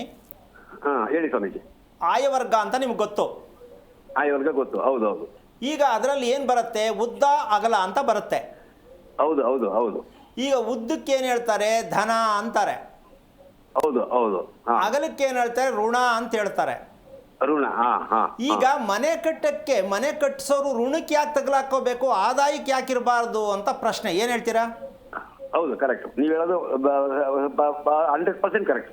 ಈಗ ಎಷ್ಟು ಸಾವಿರ ವರ್ಷಗಳಿಂದ ನಮ್ಮ ಭಾರತ ದೇಶದ ಇತಿಹಾಸದಲ್ಲಿ ಉದ್ದ ಅಗಲ ಅಂತ ಮಾಡ್ಕೊಂಡೆ ದೇಶ ಹಾಳು ಮಾಡಿದ್ದಾರೆ ಹೊರತು ಹೌದು ಹೌದು ಹೌದು. ಏನ್ ಮಾಡೋಣ ಇವ್ರಿಗೆಲ್ಲ? ಇವತ್ತಿಂದಲ್ಲ, ಎಷ್ಟು ಸಾವಿರ ಲಕ್ಷ ವರ್ಷಗಳಿಂದ ಉದ್ದ ಅಗಲ, ಆದಾಯ ವ್ಯಯ, ಧನ ಋಣ. ಯಾವನ್ ಹೇಳ್ಕೊಟ್ಟ ಈ ಪಂಚಾಂಗದಲ್ಲಿ ಇರ್ತಕ್ಕಂಥ ಈ ಸತ್ಯವನ್ನ? ಯಾರು ಇದನ್ನ ಈ ಮಟ್ಟಕ್ಕೆ ಹೇಳ್ತಕ್ಕಂಥ ಅಜ್ಞಾನತ್ವ ಯಾರು ಕೊಟ್ಟಿದ್ದಾರೆ ಅಂತ ಬೇಜಾರಾಗತ್ತೆ. ಗೊತ್ತಿಲ್ಲ ಸ್ವಾಮೀಜಿ. ನೀವು ಹೇಳಿದ್ರಲ್ಲ ನೆನ್ನೆ ಸಂಚಿಕೆಯಲ್ಲಿ ಹೇಳಿದ್ರಲ್ಲ, ನೀವು ಕೋಟ್ಯಾಂತರ ಜನ ಕಟ್ಟಿದ್ದಾರೆ ಈ ತರ. ಇಡೀ ಭಾರತ ದೇಶನೇ ಅಂತ ಇಟ್ಕೊಳ್ಳಿ. ಇಡೀ ಭಾರತ ದೇಶದಲ್ಲಿ ಒಂದು 40% ಇರ್ಬಹುದೇನೋ. ಹೌದು ಹೌದು. ಇನ್ ಮಿಕ್ಕದವರೆಲ್ಲ ಉದ್ದ ಆಗಲ್ದಲ್ಲೇ ಇರೋದು, ಪಂಚಾಂಗದಲ್ಲೂ ಅದೇ ಇರೋದು. ಹೌದು ಸ್ವಾಮೀಜಿ. ಸೊ ಈಗ ಇದು ಸರಿ ತಪ್ಪು ಅಂತ ತಿಳ್ಕೊಳ್ಳೋದು ಯಾವಾಗ ಅನ್ನೋದೇ ಒಂದು ದೊಡ್ಡ ಯಕ್ಷ ಪ್ರಶ್ನೆ. ಓಕೆ, ಈಗ ನೀವು ಮನೆ ಕಟ್ಟಿರ್ತಕ್ಕಂಥ ಲೆಕ್ಕದಲ್ಲಿ ಪೂರ್ವ ಪಶ್ಚಿಮ ಉದ್ದ ಇದೆಯಾ, ಉತ್ತರ ದಕ್ಷಿಣ ಉದ್ದ ಇದೆಯಾ? ಸ್ವಾಮೀಜಿ, ಉತ್ತರ ದಕ್ಷಿಣ ಉದ್ದ ಇದೆ, ಪೂರ್ವ ಪಶ್ಚಿಮ ಅಗಲ ಕಮ್ಮಿ ಇದೆ. ಓಕೆ, ಎಷ್ಟಡಿ ಇದೆ ಅದು? 15, 50. ಅಂದ್ರೆ ಉತ್ತರ ದಕ್ಷಿಣ 50 ಇದೆ, ಪೂರ್ವ ಪಶ್ಚಿಮ 15 ಇದೆ. ಓಕೆ, ಎಷ್ಟು ವರ್ಷ ಆಯ್ತು ಕಟ್ಟಿ? ಹಳೆ ಮನೆ ಕಟ್ಟಿ 20 ವರ್ಷದ ಮೇಲಾಯ್ತು. ಈಗ ನಾನು ರಿಟೈರ್ಡ್ ಆದ್ಮೇಲೆ ಕಟ್ಟಿರೋದು ಈಗ 3 ವರ್ಷ ಆಯ್ತು. ಮೇಲ್ಮೇಲೆ ಕಟ್ಟಿದ್ದೀನಿ. ಓಕೆ, 15/50. 15/50 ಸಮಯ. ಓಕೆ, ಮನೆ ಕಟ್ಟುವಾಗ, ಮನೆ ಕಟ್ಟದ ಮೇಲೆ ಹಾವು ಯಾವಾಗ ನೋಡಿದ್ರಿ ಅಲ್ಲಿ? ಮನೆ ಕಟ್ಟದ ಮೇಲೆ ಹಾವು ಯಾವಾಗ ಬಂದಿತ್ತು ಅಂತ ಕೇಳಿದೆ. ಸ್ವಾಮೀಜಿ, ಈಗ ಮೊನ್ನೆ ಒಂದೂವರೆ ವರ್ಷದ ಹಿಂದೆ ನಾನು ಸುಬ್ರಹ್ಮಣ್ಯ ಸ್ವಾಮಿ ದೇವಸ್ಥಾನಕ್ಕೆ ಹೋಗಿದ್ದು ಬಂದೆ, ಸಂಸಾರ ಸಮೇತ. ಬಂದ ಒಂದು 3 ದಿವಸಕ್ಕೆ ನನ್ನ ಕೆಳಗಡೆ ಮನೆಯಲ್ಲಿ ಒಂದು ನಾಗಸ್ವಾಮಿ ಬಂದಿತ್ತು ಅಂತ ಬಿಟ್ಟು ನಮ್ಮ ಕೆಳಗಡೆ ಬಾಡಿಗೆ ಮನೆ ಹುಡುಗ ಹೇಳ್ಬಿಟ್ಟು ಅವನು ಫೋಟೋ ಎಲ್ಲ ತೆಗೆದು ನನಗೆ ಕಳಿಸ್ತಾ. ಫೋಟೋ ಎಲ್ಲ ತೆಗೆದು ಕಳಿಸಿ ಆಮೇಲೆ ಅದನ್ನ ಏನು ಮಾಡಲಿಲ್ಲ, ಇಳಿದು ಒಂದು ಡಬ್ಬದಲ್ಲಿ ಹಾಕಿ ತಗೊಳ್ಳೋಗಿ ಹೊರಗಡೆ ಬಿಟ್ಬಿಟ್ಟೆ ಅಂಕಲ್ ಅಂತ ಬಿಟ್ಟು ನನಗೆ ವಿಷಯ ತಿಳಿಸ್ತಾ. ಈಗ ಯಾಕೆ ಪ್ರಶ್ನೆ ಕೇಳಿದೆ ನಾನು ಅಂದ್ರೆ, ಹೌದು ಸ್ವಾಮಿ, ನೀವು ಹಾವು ಹಿಂಗೆ ಉದ್ದಕ್ಕಿದೆ, ಹಂಗೆ ಉದ್ದಕ್ಕೆ ಮನೆ ಕಟ್ಟಿದ್ದೀರಾ. ಹೌದು ಹೌದು ಹೌದು. ಈಗ ಅದು ನಿಮ್ಮ ಮನೆಯಲ್ಲ, ಹಾವಿನ ಮನೆ. ಅರ್ಥ ಆಯ್ತಾ? ಇನ್ನೊಂದ್ಸಲ ಹೇಳ. ಆಯ್ತು ಆಯ್ತು, ಅರ್ಥ ಆಯ್ತು ಸ್ವಾಮಿ, ಅರ್ಥ ಆಯ್ತು. ಹಾವಿಗೋಸ್ಕರ ಕಟ್ಟಿರುವ ಮನೆಗೆ ಹಾವು ಬರುತ್ತೆ. ಈಗ ತಪ್ಪ್ಯಾರ್ದು? ನಂದೆ. ಈಗ ಇದನ್ನ ಮನೆ ಕಟ್ಟೋಕೆ ಹೇಳುವಂತ ಶಾಸ್ತ್ರ ಹೇಳೋ ಗಣಪಂಡಿತರುಗಳಿಗೆ ನಾನು ಕೇಳ್ತೀನಿ, ಈ ತರ ತಪ್ಪನ್ನ ಪಂಚಾಂಗದಲ್ಲಿ ಕೊಡ್ತೀನಿ ಅಂತ ಹೇಳಿದ್ರೆ ನೀವೇನ್ ಮಾಡಿದ್ದೀರಾ, ನೀವೇನ್ ಕಲ್ತಿದ್ದೀರಾ ಅಂತ ಪ್ರಶ್ನೆ ಹಾಕೋಬೇಕಾಗತ್ತೆ. ಹೌದು ಸರ್, ಹೌದು. ಹೇಳೋರ್ಗೆ ಏನೂ ಗೊತ್ತಿಲ್ಲ, ಪಂಚಾಂಗದಲ್ಲಿ ಐತೆ ಹೇಳ್ತಾ ಇದ್ದೀವಿ ಅಂತ ಹೇಳ್ತಾರೆ ಹೊರತು ಅವ್ರ ಜವಾಬ್ದಾರಿಯಿಂದ ಏನೂ ಕಲ್ತಿಲ್ಲ. ಹೌದು ಹೌದು ಹೌದು. ಅಂಥವ್ರ ಹತ್ರ ಹೋಗಿ ಶಾಸ್ತ್ರ ಕೇಳಿ ಮದುವೆ ಮಾಡೋದು, ಮನೆ ಕಟ್ಟೋದು, ನಾಮಕರಣ ಮಾಡೋದು ಹೇಳುವಂಥ ಜನಗಳು ಬುದ್ಧಿವಂತರ ಅಂತ ನೀವೇ ಯೋಚನೆ ಮಾಡಿ. ಇಲ್ಲ ಇಲ್ಲ, ಅದು ಈಗ ನಾವು ಈಗ ಅರಿವಾಗ್ತಾ ಇದ್ದಾರೆ. ಈಗ ನಮ್ಗೆ ನಿಮ್ಮ ಈ ಒಂದು ಕಾರ್ಯಕ್ರಮವನ್ನ ಯಾವಾಗ ವೀಕ್ಷಣೆಗೆ ಸ್ಟಾರ್ಟ್ ಮಾಡಿದೆ ನಾನು, ಅವತ್ತಿಂದ ಇವತ್ತುವರೆಗೂ ನಾನು ಅದನ್ನೇ ನನ್ನ ಮನಸ್ಸಿಗೆ ನಾನೇ ಕುತ್ಕೊಂಡು ಯೋಚನೆ ಮಾಡ್ತಾ ಇದ್ದೀನಿ. ಈಗ ಆ ಥರ ಆಗೋಗಿದೆ ಪರಿಸ್ಥಿತಿ. ಓಕೆ, ಯಾಕೆ ಅಂದರೆ ಇದು ನೀವು ಆ ಥರ ಕಟ್ಟಕ್ಕೊಂದು ಕಾರಣ ಇದೆ. ಹೌದು ಸ್ವಾಮಿ. ನೀವು ಸ್ವಂತ ಮನೆ ಕಟ್ಟಬಾರ್ದಾಗಿತ್ತು. ಹೌದು. ಹಾ ಹಾ. ಅದಕ್ಕೆ ಕಟ್ಟಕ್ಕಿಂತ ಮುಂಚೆ ಎಷ್ಟು ಚೆನ್ನಾಗಿದ್ರಿ, ಕಟ್ಟದ ಮೇಲೆ ಏನಾಯ್ತು ಸ್ವಲ್ಪ ಯೋಚನೆ ಮಾಡಿ. ಮನೆ ಕಟ್ಟಕ್ಕೆ ಮುಂಚಿತವಾಗಿ ನಿಮ್ಮ ಮನಸ್ಥಿತಿ, ಆರೋಗ್ಯ ಸ್ಥಿತಿ, ಆರ್ಥಿಕ ಸ್ಥಿತಿ ಹೇಗಿತ್ತು? ಮನೆ ಕಟ್ಟದ ಮೇಲೆ ನಿಮ್ಮ ಸ್ಥಿತಿ ಹೇಗಾಯ್ತು ಬದಲಾವಣೆ ಅನ್ನು ಗೊತ್ತಾಗಿದೆಯಾ? ಮನಸ್ಥಿತಿ ಏನಾಯ್ತು ಅಂದ್ರೆ ನನ್ನ ಮಗನ ವೈವಾಹಿಕ ಜೀವನದಲ್ಲಿ ತೊಂದರೆ ಆಗಿ ಈಗ ಸುಮ್ಮನೆ ನರಕ ಅನುಭವಿಸ್ಬೇಕು ಆ ಪರಿಸ್ಥಿತಿ ಬಂದಿ. ನೋಡಿ, ಇದೆ ಈ ನರಕ ಅನ್ನೋದು ಹೇಳಿದ್ರಲ್ಲ, ಇದೆ ಕುಟುಂಬ ಸಮೇತವಾಗಿ ನರಕದಲ್ಲೇ ಇರಬೇಕು. ಹೌದು ಹೌದು ಹೌದು. ಈಗ ಯೋಚನೆ ಮಾಡಿ, ಈ ತರ ಎಷ್ಟು ಜನ ಮನೆಗಳನ್ನ ಕಟ್ಟಿ ನರಕದಲ್ಲಿ ಅನುಭವಿಸ್ತಾ ಇದ್ದಾರೆ ಅಂದ್ರೆ ಯೋಚನೆ ಮಾಡಬೇಕು ನೀವೇ. ಹೌದು. ಇಲ್ಲಿ ನಿಜವಾದ ತಿಳಿಬೇಕಾದ ಅಂಶ ಇಷ್ಟೇ, ಮನೆ ಕಟ್ಟುವ ಯೋಗ್ಯತೆ, ಯೋಗ ನಮಗಿದೆಯಾ ಅಂತ ತಿಳ್ಕೊಂಡು ಮಾತ್ರ ಮನೆ ಕಟ್ಟಬೇಕೇ ಹೊರತು ಗುರುಬಲ ಬಂದಿದೆ ಅಂತ ಮನೆ ಕಟ್ಟಿದ್ರೆ ಈ ತರ ನರಕವನ್ನ ಅನುಭವಿಸ್ಬೇಕಾಗತ್ತೆ ಪ್ರತಿಯೊಬ್ರು ಕೂಡ. ಹೌದು ಹೌದು ಹೌದು ಹೌದು ಹೌದು. ನನಗೆ ಮನೆ ಕಟ್ಟುವ ಯೋಗ ಕುಟುಂಬದಲ್ಲಿರ್ತಕ್ಕಂಥವ್ರು ಎಷ್ಟು ಜನ ಇದೆ? ನನಗಿದೆ. ಏನ್ ಮನೆಯನ್ನ ಕಟ್ಟಕ್ಕಾಗತ್ತಾ? ಕಟ್ಟಿದ್ರೆ ಯಾವ ತರ ಮನೆ ಕಟ್ಟಬೇಕು ಇದನ್ನ ತಿಳ್ಕೊಂಡು ಕೈ ಹಾಕಬೇಕೇ ಹೊರತು ಗುರುಬಲ ಇದೆ ಅಂತ ಹೇಳಿ ಮನೆ ಕಟ್ಟೋದ್ರಿಂದ ಈ ಸಮಸ್ಯೆಯನ್ನು ಅನುಭವಿಸ್ಬೇಕಾಗತ್ತೆ. ಆದರೂ ಯೋಚನೆ ಮಾಡಬೇಡಿ. ಮೊದಲು ನೀವು ಮಾಡಬೇಕಾದ ಕೆಲಸ ಇಷ್ಟೇ, ಮನೆ ಕಟ್ಟಾಗಿದೆ, ಈಗ ಮುಂದಕ್ಕೆ ಹೆಂಗಸರುಗಳಿಗೆ ಈ ಮನೆಯಲ್ಲಿ ಜಾಗ ತುಂಬಾ ಕಮ್ಮಿ. ಯಾರಿಗೆ? ಹೆಂಗಸರುಗಳಿಗೆ. ಅದು ನಿಮ್ಮ ಶ್ರೀಮತಿ ಇರ್ಬೋದು, ನಿಮ್ಮ ಸೊಸೆ ಇರ್ಬೋದು, ನಿಮ್ಮ ಮಗಳಿರ್ಬೋದು, ಯಾರೇ ಆಗಿರ್ಬೋದು. ಈ ಮನೆಯಲ್ಲಿ ಅನಾರೋಗ್ಯ ಜಾಸ್ತಿ ಯಾವಾಗಲೂ ತುಂಬೇ ಇರುತ್ತೆ. ಹೌದು ಹೌದು ಹೌದು. ಕಾಟವನ್ನು ಕೊಡ್ತಾನೆ ಇರ್ತಾರೆ ಹಗಲು ರಾತ್ರಿ ಎಲ್ಲ. ಹೌದು ಹೌದು. ಈಗ ಇದು ದೇವ್ರು ಕೊಟ್ಟಿದ್ದ, ನಾವೇ ಮಾಡ್ಕೊಂಡಿದ್ದ? ಇಲ್ಲ ಸ್ವಾಮಿ, ಈಗ ನಾವು ಕೈಯಾರ ಮಾಡ್ಕೊಂಡ ತರ ಆಯ್ತು ಈಗ ನಮ್ದು ಪರಿಸ್ಥಿತಿ. ಈಗ ದೇವ್ರ ಮೇಲೆ ಹಾಕ್ಬಿಡೋದು, ನನ್ಗೆ ಯಾಕೆ ದೇವ್ರು ಹಿಂಗ್ ಮಾಡ್ದ ಅಂತ. ನೋಡಿ, ಅದು ಹೇಳಿದ ಸತ್ಯ, 100ಕ್ಕೆ 100 ಸತ್ಯ ಮಹಾಸ್ವಾಮಿ. ನಾನು ಹೇಳೋದು ಯಾಕೆ ಅಂತಂದ್ರೆ, ನಾವು ಕೈಯಾರ ಮಾಡ್ಕೊಳ್ಳೋ ಈಗ ಮನೆ ಸೊಸೆ ಮನೆ ಬಿಟ್ಟು ಹೊಟ್ಟೋಗ್ಬಿಟ್ಲು. ಈಗ ನೀವು ಹೇಳ್ದಂಗೆ ಒಂದು ಸ್ತ್ರೀಗೆ ಏನಾದ್ರು ಒಂದು ಪ್ರಾಬ್ಲಮ್ ಆಯ್ತದೆ ಅಂದ್ರೆ ಇದು ಕಟ್ಟು ಸತ್ಯ ಇದು. ಈಗ ನೀವು ಮಾಡಬೇಕಾದ ಕೆಲಸ ಈಗಲೂ ಕಾಲ ಮಿಂಚಿಲ್ಲ. ಮನೆಗೋಸ್ಕರ ಯೋಚನೆ ಮಾಡಬೇಡಿ, ನಿಮಗೋಸ್ಕರ ಯೋಚನೆ ಮಾಡಿ, ನಿಮ್ಮ ಕುಟುಂಬಕ್ಕೆ ಯೋಚನೆ ಮಾಡಿ. ಏನು, ನಾನು ಮೂಲಾ ನಕ್ಷತ್ರಕ್ಕೆ ಹುಟ್ಟುವುದಕ್ಕೆ ಕಾರಣ ನನ್ನ ಹೊಟ್ಟೆಯಲ್ಲಿ ಹುಟ್ಟಿರ್ತಕ್ಕಂಥ ಮಕ್ಕಳು ಯಾವ್ಯಾವ ನಕ್ಷತ್ರದಲ್ಲಿ ಹುಟ್ಟಿದ್ದಾರೆ, ಇದಕ್ಕೆಲ್ಲ ಸೇರಿಸಿದ್ರೆ ನಾನು ಏನು ತಿಳ್ಕೋಬೇಕು, ಏನು ಮಾಡಬೇಕು ಅಂತ ತಿಳ್ಕೊಳ್ಳೋದಾದ್ರೆ ನಿಮಗೆ ದಾರಿ ಇದೆ. ಅಯ್ಯೋ ಹಣೆ ಬರ್ದಂಗೆ ಆಯ್ತು ಅಂದ್ರೆ ಅನುಭವಿಸ್ಬೇಕು. ತಿಳ್ಕೊಳ್ಳೋಕೆ ಪ್ರಯತ್ನ ಪಡ್ತೀನಿ ಅಂದರೆ ಒಂದು 3 ದಿನ ಆಂಜನೇಯ ದೇವಸ್ಥಾನಕ್ಕೆ ಹೋಗಿ ಪ್ರಾರ್ಥನೆ ಮಾಡಿಕೊಂಡು ಬೇಕಾದರೆ ತಿಳ್ಕೊಳ್ಳೋಕೆ ಪ್ರಯತ್ನ ಮಾಡ್ತೀನಿ ಅಂತ ಪ್ರಯತ್ನ ಪಟ್ಟರೆ ಹೇಳ್ಕೊಡೋಣ. ಒಳ್ಳೆಯದಾಗಲಿ. ಓಕೆ, ಧನ್ಯವಾದ ಸರ್ ಕರೆ ಮಾಡಿದ್ದಕ್ಕಾಗಿ. ಈಗ ಮತ್ತೊಬ್ರು ಕಾಲರ್ ರೆಡಿ ಇದ್ದಾರೆ, ಹಾಸನದಿಂದ ನಾಗಮ್ಮ ಅಂತ. ನಮಸ್ತೆ ಮಾ, ತಮ್ಮ ಧ್ವನಿ ಕೇಳಿಸ್ತಾ ಇಲ್ಲ. ಹಲೋ ನಾಗಮ್ಮ ಅವರೇ, ನಮಸ್ಕಾರ. ನಮಸ್ಕಾರ ಮೇಡಮ್. ಯಾರ ಬಗ್ಗೆ ಕೇಳಬೇಕಿತ್ತು? ಮನೆ ಬಗ್ಗೆ ಕೇಳಬೇಕಿತ್ತು ಮೇಡಮ್. ಓಕೆ, ನಕ್ಷತ್ರ ಹೇಳಿ ತಮ್ಮದು? ನಂದು ಅನುರಾಧ ನಕ್ಷತ್ರ. ಓಕೆ, ಗುರೂಜಿ ಇದ್ದಾರೆ ಮಾತ್ರ. ಹಲೋ.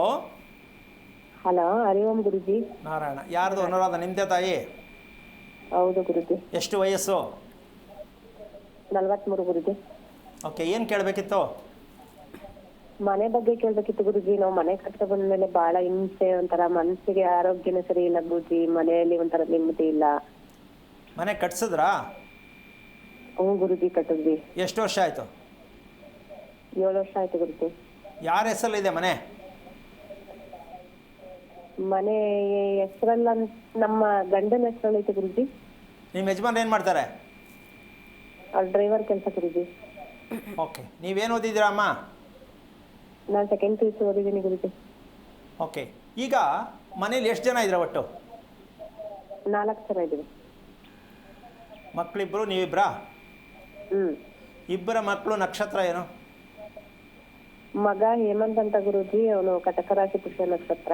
ಮಗಳು ಪಲ್ಲವಿ ಅಂತ ಕನ್ಯಾ ರಾಶಿ ಉತ್ತರ ನಕ್ಷತ್ರ. ಓಕೆ, ಮಗ ಏನ್ ಮಾಡ್ತಾನೆ? 2nd PUC ಓದ್ತಾವಳೆ ಗುರುಜಿ. ಮಗಳು? ಮಗಳು 1st PUC ಓದ್ತಾವಳೆ. ಅವಳ ವಯಸ್ಸೆಷ್ಟು? ಅವಳಿಗೆ 17 ವರ್ಷ ನಡೀತೈತೆ ಗುರುಜಿ ಈಗ. ಓಕೆ, ನಿಮ್ಮ ಮಗಳ ವಿಚಾರದಲ್ಲಿ ನೀವು ಹೇಳ್ದಂಗೆ ಮಗಳು ಕೇಳ್ತಾಳ, ಮಗಳು ಹೇಳ್ದಂಗೆ ನೀವು ಕೇಳ್ತೀರಾ? ಎರಡೂ ಇದೆ ಗುರುಜಿ. ನಾವ್ ಅಲ್ಲ, ಹೇಳ್ದಂಗೆ ಪರ್ಸೆಂಟೇಜ್ ಯಾರು ಪರ್ಸೆಂಟೇಜ್ ಯಾವ್ದು ಜಾಸ್ತಿ? ಅವಳು ಹೇಳ್ದಂಗೆ ಸ್ವಲ್ಪ ಒಪ್ಕೋಬೇಕು, ನಾನು ಹೇಳ್ದಂಗೆ ಸ್ವಲ್ಪ ಒಪ್ಪಲ್ಲ. ನಾವೇ ಹೇಳ್ದಂಗೆ ಕೇಳ್ತಾನೆ ಗುರುಜಿ. ಓಕೆ, ಖುಷಿಯಾಗಿ ಆರಾಮಾಗಿರ್ತಾಳ, ಯೋಚನೆ ಮಾಡೋ ಮೂಡಲ್ಲಿ ಇರ್ತಾಳ ನಿಮ್ಮ ಪ್ರಕಾರ? ಮಗನ ಗುರುಜಿ ಹಾಂ, ಆರಾಮಾಗಿರ್ತಾನೆ ಗುರುಜಿ. ಅಲ್ಲ, ಯಾವಾಗಲೂ ಖುಷಿಯಾಗಿ ಇರ್ತಾಳೆ? ಮಗ ಗುರುಜಿ ಖುಷಿಯಾಗಿ ಇರ್ತಾನೆ. ಓಕೆ, ಊಟ ಎಲ್ಲ ಸರಿ ಮಾಡ್ತಾಳೆ ಟೈಮ್ ಸರಿಗೆ? ಹ್ಞೂ ಗುರುಜಿ ಮಾಡ್ತಾನೆ. ಮೊಬೈಲನ್ನು ಎಷ್ಟರ ಮಟ್ಟಕ್ಕೆ ಹತ್ತಿರ ಇಟ್ಕೋತಾಳೆ? ಮೊಬೈಲ್ ಯಾವಾಗ್ಲೂ ಪಕ್ಕದಲ್ಲೇ ಇರ್ಬೇಕು ಗುರುಜಿ. ಎಲ್ಲ ಆನ್ಲೈನ್ ಕ್ಲಾಸ್ ಮಾಡಿ ಇಟ್ಬಿಟ್ಟವ್ರಲ್ಲ. ಹಾಂ, ರಾತ್ರಿ ಎಷ್ಟೋ ತನಕ ನೋಡ್ತಾಳೆ?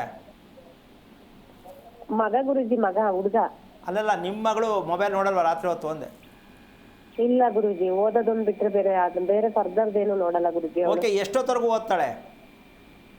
ಓದ್ತಾಳೆ ಗುರುಜಿ, ಒಂದು 10:30 11 ಗಂಟೆವರೆಗೂ. ಮಲ್ಕೊಳ್ಳೋದು 12 ಆಗ್ಬೋದಾ? ಆಗುತ್ತೆ. ವೀಕ್ಲಿ ಒಂದಿನ 12 ಗಂಟೆ ಕಂಪಲ್ಸರಿ ಆಗುತ್ತೆ ಗುರುಜಿ. ಬಾಕಿ ದಿನ ಎಲ್ಲ ಒಂದು 10 ಗಂಟೆ ಒಳಗೆ ಮಲಗ್ತಾರೆ. ಬೆಳಗ್ಗೆ ಎಷ್ಟೊತ್ತು ಕೇಳ್ತಾಳೆ? ಬೆಳಗ್ಗೆ 7 ಗಂಟೆ ಗುರುಜಿ. ಓಕೆ, ಹೇಳಿಸ್ಬೇಕಾ ಅವಳೇ ಹೇಳ್ತಾಳ? ಹೇಳಿಸ್ಬೇಕು ಗುರುಜಿ. ಹೇಳದೇ ಇದ್ರೆ ಹೇಳ್ದೇ ಇದ್ರೆ ಆಗುತ್ತೆ ಒಂದು 9:30. ಓಕೆ, ಈಗ ಇದು ಹೆಣ್ಣು ಮಗಳಿಗೆ ಇದು ಕರೆಕ್ಟ್ ಅಭ್ಯಾಸ ಅಂತೀರಾ ಅಮ್ಮ ನೀವು? ಇಲ್ಲ ಗುರುಜಿ, ಕರೆಕ್ಟ್ ಅಭ್ಯಾಸ ಅಲ್ಲ. ಮತ್ತು ನೀವು ಓದಿಸೇನು ಪ್ರಯೋಜನ? ಮಗುವಿಗೆ ಏನು ಅಭ್ಯಾಸ ಹೆಣ್ಣು ಮಗು ಕಲಿಸ್ಬೇಕು ಅದೇ ಕಲಿಸ್ತಾ ಇಲ್ಲ. ತಡವಾಗಿ ಮಲಗೋದು, ತಡವಾಗಿ ಹೇಳುವ ಅಭ್ಯಾಸವನ್ನು ತಂದೆ ತಾಯಿ ಮಗಳ ತಲೆ ಮೇಲೆ ಕಲ್ಲು ಹಾಕಿ ಅವಳ ಭವಿಷ್ಯವನ್ನು ಹಾಳು ಮಾಡಿ ಆ ಕಿತ್ತೋಗಿರೋ ಸ್ಕೂಲಿಗೆ ಕಳಿಸ್ತೀರ, ಕಾಲೇಜ್ಗೆ. ಓದ್ಕೋ ಓದ್ಕೋ ಹಾಳಾಗು ಅಂತ ನೀವು ಬಾಯಲ್ಲಿ ಹೇಳಲ್ಲ. ಓದ್ಕೋ ಅಂತ ಕಳಿಸೋದು ಹಾಳಾಗು ಅಂತ ಅರ್ಥ. ಯಾಕೆಂದರೆ ಮಕ್ಕಳ ಅಭ್ಯಾಸ, ಹೆಣ್ಣು ಮಕ್ಕಳಿಗೆ ಸಂಸ್ಕಾರ ಬೇಕು. ಹೌದಾ?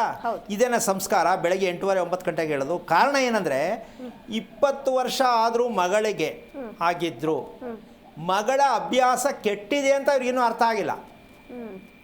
ಒಬ್ಬ ಮೊಬೈಲ್ ನೋಡ್ತಾನೆ ಕ್ಲಾಸ್ಗೋಸ್ಕರ, ಇವಳು ಮಲ್ಕೊಳ್ತಕ್ಕಂಥದ್ದು ವಿದ್ಯೆಗೋಸ್ಕರ ಓದ್ತಾ ಇದ್ದಾಳೆ. ಅಂದರೆ ನೈಟ್ ಡ್ಯೂಟಿ ಇಬ್ಬರು ಮಾಡ್ತಾ ಇದ್ದಾರೆ. ಈಗಲೇ ಆರೋಗ್ಯ ಎಲ್ಲ ಹಾಳು ಮಾಡ್ಕೊಂಡಿದ್ದಾರೆ. ಯಾಕೆ ಅಂದರೆ ಈ ಅಮ್ಮನ ಕಥೆನೂ ಅದೇನೆ. ಕಾರಣ ಹೇಳ್ತೀನಿ ಅಮ್ಮ, ನಿಮ್ಗೆ ಅರ್ಥ ಆಗ್ತಿದೆಯಾ? ಅರ್ಥ ಆಗ್ತೈತೆ ಗುರುಜಿ. ಈಗ ನಿಮ್ಮ ಮಕ್ಕಳ ಭವಿಷ್ಯನ ನೀವು ಸರಿಯಾಗಿ ಬರೀತಿದ್ದೀನಿ ಅಂತೀರಾ, ಇಲ್ಲ ದಾರಿ ತಪ್ಪಿಸ್ತಾ ಇದ್ದೀನಿ ಅಂತ ಅರ್ಥ ಆಯ್ತಾ? ಇಲ್ಲ ಗುರುಜಿ, ತಪ್ಪೇ ಆಲೆ 16 ವರ್ಷ ಆಯ್ತು ಗುರುಜಿ. ಹಂಗೆ ಹೋಗ್ಲಿ ಮುಂದಕ್ಕೆ ಅಂತೀರಾ? ಏನ್ ಮಾಡೋದು ಗುರುಜಿ, ನಾವ್ ಹೇಳ್ದಂಗ ಅವ್ರು ಕೇಳಲ್ಲ. ನಾವ್ ಹೇಳಿದ ಪ್ರಕಾರ ಅವ್ರು ನಡ್ಕೊಂಡ್ರೆ ಎಲ್ಲ ಸರಿ ಹೋಗಿರುತ್ತೆ. ಆದ್ರೆ ನಾನು ಅದನ್ನೇ ಫಸ್ಟ್ ಕೇಳಿದ್ದು ಪ್ರಶ್ನೆನ. ನಾನು ಮೊದಲು ಕೇಳಿದ್ದೆ ಅದು, ನೀವು ಉತ್ತರ ಕೊಡಲಿಲ್ಲ. ನಾನು ಮೊದಲು ಪ್ರಶ್ನೆ ಕೇಳಿದ್ದೆ ಅದು, ನೀವು ಹೇಳ್ದಂಗೆ ಅವ್ರು ಹೇಳ್ದಂಗೆ ನೀವು ಅಂತಲೇ ಕೇಳಿದ್ದು ನಾನು. ಯಾರು ಮಾತು ಜಾಸ್ತಿ ಕೇಳ್ತಾರೆ ಅಂತ. ಈಗ ವಿಷಯಕ್ಕೆ ಬರೋಣ. ಮಾತು ಕೇಳ್ತಾರೆ ಗುರುಜಿ, ಮಾತು ಕೇಳ್ತಾರೆ. ಮಾತು ಕೇಳೋದ್ರಲ್ಲೇನು ಇಲ್ಲ ಗುರುಜಿ. ಓದ್ಲಿಲ್ಲ ಅಂದ್ರೆ ಮತ್ತೆ ಜೀವನ ಯಾವ ತರ ಮಾಡೋದನ್ನ ಉದ್ದೇಶದಲ್ಲಿ ಕೇಳಲ್ಲ. ಯಾವುದಾದ್ರೇನು ಇದಾದ್ರೇನು ಅದಾದ್ರೇನು ಎಲ್ಲ ಒಂದೇ. ಮಕ್ಕಳ ಅಪ್ಪ ಅಮ್ಮನ ನಂಬಿಕೆ ಇಲ್ಲ ಅಂದರೆ ಮಕ್ಕಳು ತಿರುಗಿ ಮಾತೇ ಮಾಡ್ತಾರೆ, ನಿಮ್ಗೆ ಗೊತ್ತಿಲ್ಲ ಸುಮ್ಮನಿರಿ ಅಂತಾರೆ. ಇನ್ನು ಮಾತು ಕೇಳೋದೆಲ್ಲಿ ಬಂತಲ್ಲಿ? ಹೇಳಿದ ತಕ್ಷಣ ಆ ಕೆಲಸಕ್ಕೆ ಬೆಲೆ ಕೊಟ್ಟರೆ ಕೇಳ್ತಾರೆ ಅಂತ ಅರ್ಥ. ಒಂದಕ್ಕೆ ಕೇಳ್ತಾರೆ, ಇನ್ನೊಂದಕ್ಕೆ ಕೇಳಲ್ಲ ಅಂದರೆ ಎಲ್ಲಿದೆ ಭರವಸೆ? ಓಕೆ, ಇರಲಿ. ಈಗ ನೀವು ಹಗಲಲ್ಲಿ ಎಷ್ಟೊತ್ತು ಮಲ್ಕೋತೀರಾ? ನಾವು ನಿದ್ದೆ ಮಾಡಲ್ಲ ಗುರುಜಿ. ಆಗ್ಲು ಹೋಗ್ಲಿ, ಬೇಜಾರಾದಾಗ ಎಷ್ಟೊತ್ತು ಒಂದು ಅರ್ಧ ಗಂಟೆ ಮಲ್ಕೋಬೋದಾ? ಹ್ಞೂ ಗುರುಜಿ, ಒಂದು 10 ನಿಮಿಷ. ಅರ್ಧ ಗಂಟೆ ಇಲ್ಲ ಗುರುಜಿ, 10 ನಿಮಿಷ. ಅದೇ ತುಂಬಾ ದೊಡ್ಡ ಟೈಮು ಗುರುಜಿ ನನಗೆ. 10 ನಿಮಿಷನೇ ದೊಡ್ಡದು ಟೈಮು. ಹ್ಞೂ ಗುರುಜಿ. ಕೋಪ ಬೇಜಾರು ಎರಡರಲ್ಲಿ ಯಾವ ಜಾಸ್ತಿ ಇದೆ? ಎರಡೂ ಇದೆ ಗುರುಜಿ. ಈಗ ಮಕ್ಕಳಲ್ಲಿರೋ ಜಾಸ್ತಿನಾ ನಿಮ್ಮಲ್ಲಿರೋ ಜಾಸ್ತಿನಾ? ನನ್ನಲ್ಲೇ ಜಾಸ್ತಿ ಗುರುಜಿ, ನನಗೆ ಜಾಸ್ತಿ ಇದೆ. ಈಗ ನಿಮ್ಮಲ್ಲಿ ಇರಬೇಕಾದ್ರೆ ನಿಮ್ಮ ಮಕ್ಕಳಿಗೆ ಹೋಗಿದೆ ಅಂತೀರಾ ಇಲ್ಲ ಅಂತೀರಾ? ಬಂದಿದೆ ಗುರುಜಿ, ನನ್ನಲ್ಲಿರೋ ಕೋಪ ನನ್ನ ಮಗಂಗೆ ಬಂದಿದೆ, ಗೊತ್ತಾಗಿದೆ ನಂಗೆ. ಗೊತ್ತಾಗಿದೆಯಾ? ಹ್ಞೂ ಗುರುಜಿ. ಈಗ ಯಾರು ತಪ್ಪು? ನಂದೇ ತಪ್ಪು. ಈಗ ಮಕ್ಕಳಿಗೆ ಬುದ್ಧಿ ಹೇಳೋಕ್ಕೆ ನಮಗೆ ಯೋಗ್ಯತೆ ಇದೆಯಾ? ಯೋಚನೆ ಮಾಡಿ. ಈಗ ನಮ್ಮ ತಪ್ಪು ಅಂತ ಗೊತ್ತಾದ ಮೇಲೂ ಮಕ್ಳಿಗೆ ನಾವು ಬುದ್ಧಿ ಹೇಳೋಕ್ಕಾಗತ್ತಾ ತಾಯಿ? ಇಲ್ಲ ಗುರುಜಿ, ಇಲ್ಲ. ಅದನ್ನೇ ನಾನು ಪ್ರತಿತಂತ್ರವಾಗಿ ಹೇಳೋದು. ನಾವು ಮಾಡೋ ತಪ್ಪಿಗೆ ನಮ್ಮಲ್ಲಿರ್ತಕ್ಕಂಥ ದೇಹದಲ್ಲಿರ್ತಕ್ಕಂಥ ರೋಗಗಳನ್ನು ಮಕ್ಕಳಿಗೆ ಹಂಚಿದ್ದೀವಿ ಅಂತ ಗೊತ್ತಿಲ್ಲದೆ, ಆ ರೋಗ ಅವರಲ್ಲಿ ಇದೆ ಅಂತ ನಾವು ತಿಳ್ಕೊಳ್ಳದೆ ಮಕ್ಕಳ ಮೇಲೆ ಓವರ್ಟೇಕ್ ಮಾಡಿ ಅವರಿಗೆ ಬೈದು ಜಗಳ ಮಾಡಿ ಹಂಗೆ ಮಾಡು ಹಿಂಗೆ ಮಾಡು, IAS ಓದು IPS ಓದು ಅಂತ ನೀವು ಬೋಧನೆ ಕೊಡೋಕ್ಕೆ ನಿಮಗೆ ಏನಿದೆ ರೈಟ್ಸ್? ಹೌದು. ದೇಹದಲ್ಲಿರ್ತಕ್ಕಂಥ ರೋಗ ರುಜಿನಗಳನ್ನ ತೆಗಿಬೇಕು ಅನ್ನೋ ಪ್ರಜ್ಞೆ ಇಲ್ಲದೆ ಮಕ್ಕಳು ಮಾಡಿಕೊಂಡು, ನಾವು ಇದನ್ನು ತಿಳಿದೇ ಮದುವೆ ಮಾಡ್ಕೋಬಾರ್ದು ಅಂತ ಪ್ರಜ್ಞೆ ಇಲ್ಲದೆ ಮದುವೆ ಮಾಡಿಕೊಂಡು, ಜೀವನ ಪರ್ಯಂತ ಯಾವುದೂ ವಿಷಯ ಗೊತ್ತಿಲ್ಲದೆ ಮದುವೆ ಮಕ್ಕಳು ಯಾಕೆ ಬೇಕಾಗಿದೆ? ಈ ಜಂಜಾಟ ಬೇಕಾ? ದೇವ್ರು ನಿಮ್ಗೆ ಹೇಳಿದ್ನ ಇದೆಲ್ಲ ಮಾಡ್ಕೊ ಅಂತ? ಇಲ್ವಲ್ಲ. ಭೂಮಿ ಮೇಲೆ ಹುಟ್ಟಿದ್ದು, ಮದುವೆ ಮಾಡಿಕೊಂಡು ಮಕ್ಕಳು ಮಾಡಿಕೊಂಡು, ಇದಕ್ಕೆ ಭೂಮಿ ಮೇಲೆ ಹುಟ್ಟಿದ್ದು ಎಲ್ಲರೂ ತಿಳ್ಕೊಳ್ಳೋದು ಇಷ್ಟೇ. ಪ್ಯಾಕೇಜು ಏನು ಕೊಡುತ್ತೆ ಅಂದರೆ, ಏನು ಸಂಪಾದನೆ ಮಾಡಬೇಕು, ಒಂದು ಮದುವೆ ಮಾಡ್ಕೋಬೇಕು, ಮಕ್ಕಳು ಮಾಡ್ಕೋಬೇಕು, ಫಿನಿಶ್. ಸೊ ಇಷ್ಟೇ ಪ್ಯಾಕೇಜ್ ಅಂತ ತಿಳ್ಕೊಂಡಿರೋದು. ಈಗ ಯಾವ ಕಾರಣಕ್ಕೂ ನಿಮಗೆ ಕೇಳಿದ್ದು ಏನು ಸಿಕ್ಕಲ್ಲ. ಇದಕ್ಕೊಂದು ಉದಾಹರಣೆ ಹೇಳ್ತೀನಿ. ಭಗವಂತ ಯಾರನ್ನ ಒಪ್ಕೋತಾರೆ, ಯಾರನ್ನ ಒಪ್ಪಲ್ಲ ಅನ್ನೋ ಪ್ರಶ್ನೆ ಬರುತ್ತೆ. ಭಗವಂತ ಯಾರನ್ನ ಒಪ್ಕೋತಾರೆ, ಯಾರನ್ನ ಒಪ್ಪಲ್ಲ ಅನ್ನೋ ಪ್ರಶ್ನೆಗೆ ಒಂದು ಸರಿಯಾದ ನಿಕಟವಾದ ಉತ್ತರ, ಬೇಡಿಕೆಗಾಗಿ ಯಾರು ಪೂಜೆಯನ್ನ ಮಾಡುತ್ತಾರೆ, ಬೇಡಿಕೆಗಾಗಿ ಯಾರು ಪೂಜೆಯನ್ನ ಮಾಡುತ್ತಾರೆ, ಯಾರು ದೇವಾಲಯಕ್ಕೆ ಹೋಗಿ ಬೇಡಿಕೊಳ್ಳುತ್ತಾರೆ, ಅವರಿಗೆ ಭಗವಂತ ಮೆಚ್ಚುವುದಿಲ್ಲ. ಬೇಡಿಕೆಗಾಗಿ ಮಾಡೋರಿಗೆ, ಬೇಡಿಕೆಗೆ ಮಾಡುವ ಪೂಜೆ ಮನೆಯಲ್ಲಿ, ಬೇಡಿಕೆಗಾಗಿ ಗುಡಿಯಲ್ಲಿ ಹೋಗಿ ಬೇಡುವವರಿಗೆ ಭಗವಂತ ಮೆಚ್ಚುವುದಿಲ್ಲ. ಮತ್ತೆ ಯಾರನ್ನ ಮೆಚ್ಚುತ್ತಾರೆ? ಸದಾ ಸ್ಮರಣೆಯನ್ನ ಮಾಡ್ತಕ್ಕಂಥವರಿಗೆ ಮಾತ್ರ ಭಗವಂತ ಮೆಚ್ಚುತ್ತಾನೆ ಹೊರತು, ಇಷ್ಟು ಬಾಳೆಹಣ್ಣು ತಂದು ಅಭಿಷೇಕ ಮಾಡಿ ಹೋಮ ಮಾಡಿ ದೇವರ ತಲೆಗೆ ಏನೇನು ಬೇಕೆಲ್ಲ ಇಟ್ಟು ಕೇಳಿದಾಗ ಭಗವಂತ ನಿಮಗೆ ದೂರನೇ ಆಗ್ತಾ ಇರ್ತಾನೆ. ಅದಕ್ಕೆ ಉದಾಹರಣೆ ಪೂಜೆ ಮಾಡೋ ಪುರೋಹಿತರು. ಇದಕ್ಕೆ ಉದಾಹರಣೆ ಬೇಕಲ್ಲ. ಸದಾ ಪೂಜೆಯನ್ನು ಮಾಡ್ತಕ್ಕಂಥ ಪುರೋಹಿತರಿಗೆ ಕೇಳಿ ಬಂಡವಾಳ ಗೊತ್ತಾಗತ್ತೆ. ಕಾರಣ, ಪೂಜೆ ಮಾಡ್ತಕ್ಕಂಥದ್ದಕ್ಕಿಂತ ಭಗವಂತ ಏನು? ಸ್ಮರಣೆ. ಉಸಿರಾಟದಲ್ಲೂ ಸ್ಮರಣೆ ಬೇಕು, ಮಾಡುವ ಕೆಲಸದಲ್ಲಿ ಸ್ಮರಣೆ ಬೇಕು. ಆಗ ನಿಮಗೆ ಭಗವಂತ ಸದಾ ನಿಮ್ಮನ್ನು ಕಾಪಾಡೋದಕ್ಕೆ ಶಕ್ತಿ ನಿಮ್ಮ ಜೊತೆಯಲ್ಲೇ ಇರ್ತಾರೆ. ನೀವು ಕಷ್ಟ ಬಂದಾಗ ಹೋಗಿ ಕೇಳ್ತಿರಲ್ಲ, ಆಗ ಭಗವಂತನ ನಿಮ್ಮ ಪೂಜೆ ಯಾವ ಕಾರಣಕ್ಕೂ ತೆಗೆದುಕೊಳ್ಳಲು ಸಾಧ್ಯವೇ ಇಲ್ಲ. ಮಾಡ್ಕೊಳ್ಳಿ, ನಿಮ್ಮ ಇಷ್ಟ ಬಂದಾಗ ಮಾಡಿ. ಊರೆಲ್ಲ ಸುತ್ತಿ, ಕರ್ನಾಟಕ ಎಲ್ಲ ಸುತ್ತಿ, ಭಾರತ ದೇಶ ಎಲ್ಲ ಸುತ್ತಿ, ಪ್ರಯಾಗಲ್ಲಿ ಹೋಗಿ ಸ್ನಾನ ಮಾಡಿ, ಮುಳುಗಿ ಹೇಳಿ ಏನು ವರ್ಕ್ ಆಗಲ್ಲ. ಯಾಕೆ ಅಂದರೆ ಇವತ್ತು ಪ್ರತಿಯೊಬ್ಬರು ತಿಳ್ಕೋಬೇಕು, ಭಗವಂತ ಅಂತಕ್ಕಂಥದ್ದು ಪ್ರತಿಯೊಂದು ರೀತಿಯಲ್ಲಿ ನಮ್ಮ ಬೆಳಕನ್ನು ಕೊಡ್ತಕ್ಕಂಥ, ಪ್ರಪಂಚಕ್ಕೆ ಬೆಳಕು ಕೊಡ್ತಾ ಇರ್ತಕ್ಕಂಥ ಸೂರ್ಯ. ಹೌದಾ? ಸೂರ್ಯನನ್ನು ಆರಾಧನೆ ಮಾಡದೆ, ಸೂರ್ಯನನ್ನು ಗುರುತಿಸದೆ ಮಾಡ್ತಾ ಇರತಕ್ಕಂಥ ಒಂದು ಕೆಟ್ಟ ಚಾಳಿ, ಯಾರೋ ಮಾಡಿಟ್ಟಂತಹ ಫೋಟೋ, ಯಾರೋ ಮಾಡಿಡಿಸತಕ್ಕಂತಹ ದೇವರ ವಿಗ್ರಹಗಳು, ಇವುಗಳನ್ನು ನಾವೇನು ಮಾಡ್ತಾ ಇದ್ದೀವಿ ಅಂದರೆ ಅವ್ರ ಮೇಲೆ ಭಾರ ಹಾಕ್ತಾ ಇದ್ದೀವಿ. ಇದು ತಪ್ಪು ಅಂತ ಪ್ರತಿಯೊಬ್ಬರು ಅರ್ಥ ಮಾಡ್ಕೋಬೇಕು. ಆದರೆ ಯಾಕೆ ಅಂದರೆ ಅಲ್ಲಿ ನಾವು ಬೇಡುವಂಥದ್ದು ಏನೂ ಇರಲಿಕ್ಕಿಲ್ಲ, ಅದು ನಾವೇ ಮಾಡಿರ್ತಕ್ಕಂಥದ್ದು. ಅದಕ್ಕೋಸ್ಕರವಾಗಿ ನಮಗೆ ಬೆಳಕನ್ನು ಕೊಡ್ತಕ್ಕಂಥ ಸೂರ್ಯನನ್ನು ಆರಾಧನೆ ಮಾಡ್ತಕ್ಕಂಥ ಅಭ್ಯಾಸ ಯಾರಿಗಿರುತ್ತೋ ಅವರಿಗೆ ಯಾವ ಕಾರಣಕ್ಕೂ ಭಗವಂತ ಸದಾ ಕುಟುಂಬದಲ್ಲೇ ಇರ್ತಾರೆ. ಅಮ್ಮ, ನಿಮ್ಗೆ ಅರ್ಥ ಆಯ್ತಾ?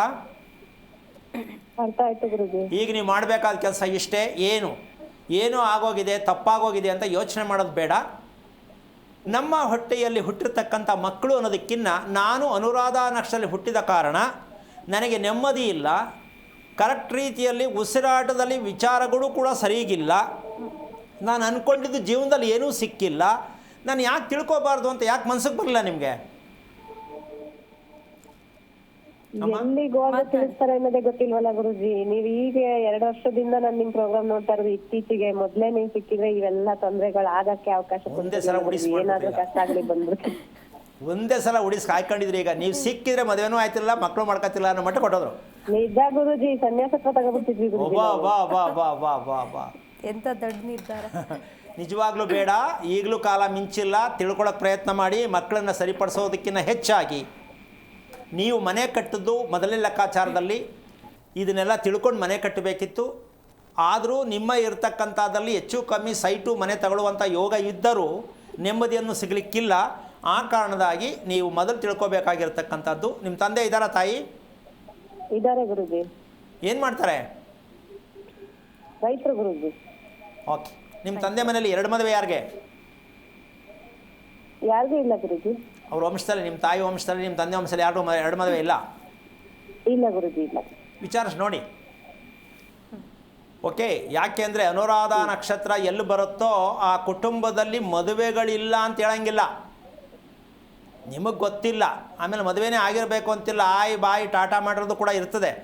ಅವೆಲ್ಲ ಗೊತ್ತಿರಲ್ಲ. ಅವೆಲ್ಲ ಯಾಕೆ ತಿಳ್ಕೊಳ್ಳೋಣ ಅಂತ ನೀವು ಅಂದ್ಕೊಂಡಿರ್ತೀರ. ವಿಷಯ ತಿಳ್ಕೊಳ್ಳಿ. ಒಂದು.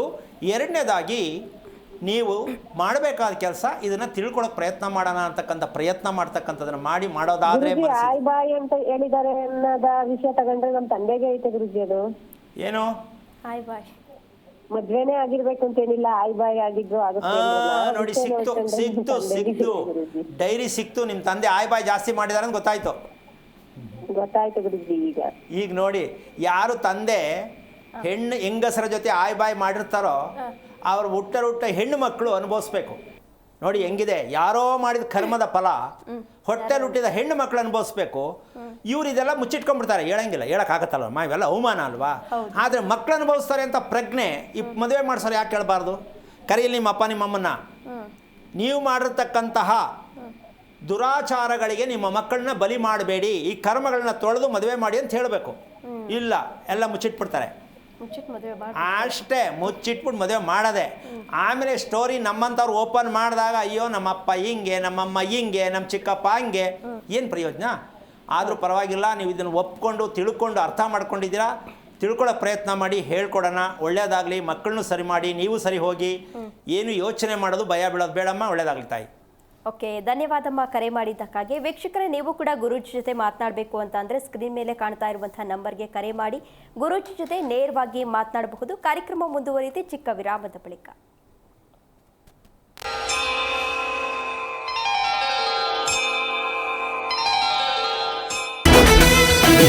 ಸ್ಮೃತಿ ಸ್ಫೋಟ, ವಾಲ್ ಆರ್ಭುಟ, ಆರ್ಸಿಬಿಗೆ 2ನೇ WPL ಕಿರೀಟ.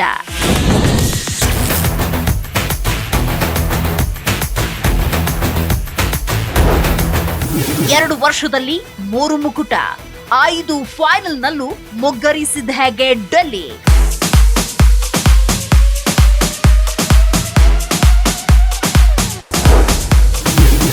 ಸರಣಿಯುದ್ದಕ್ಕೂ ಆಸರಿಯಾದ 3 ಮಹಾಲಕ್ಷ್ಮಿಯರು ಯಾರು?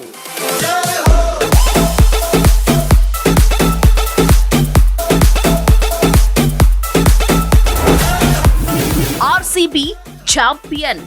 ಜಿ ಫೋಕಸ್ ವೀಕ್ಷಿಸಿ ರಾತ್ರಿ 9:28ಕ್ಕೆ.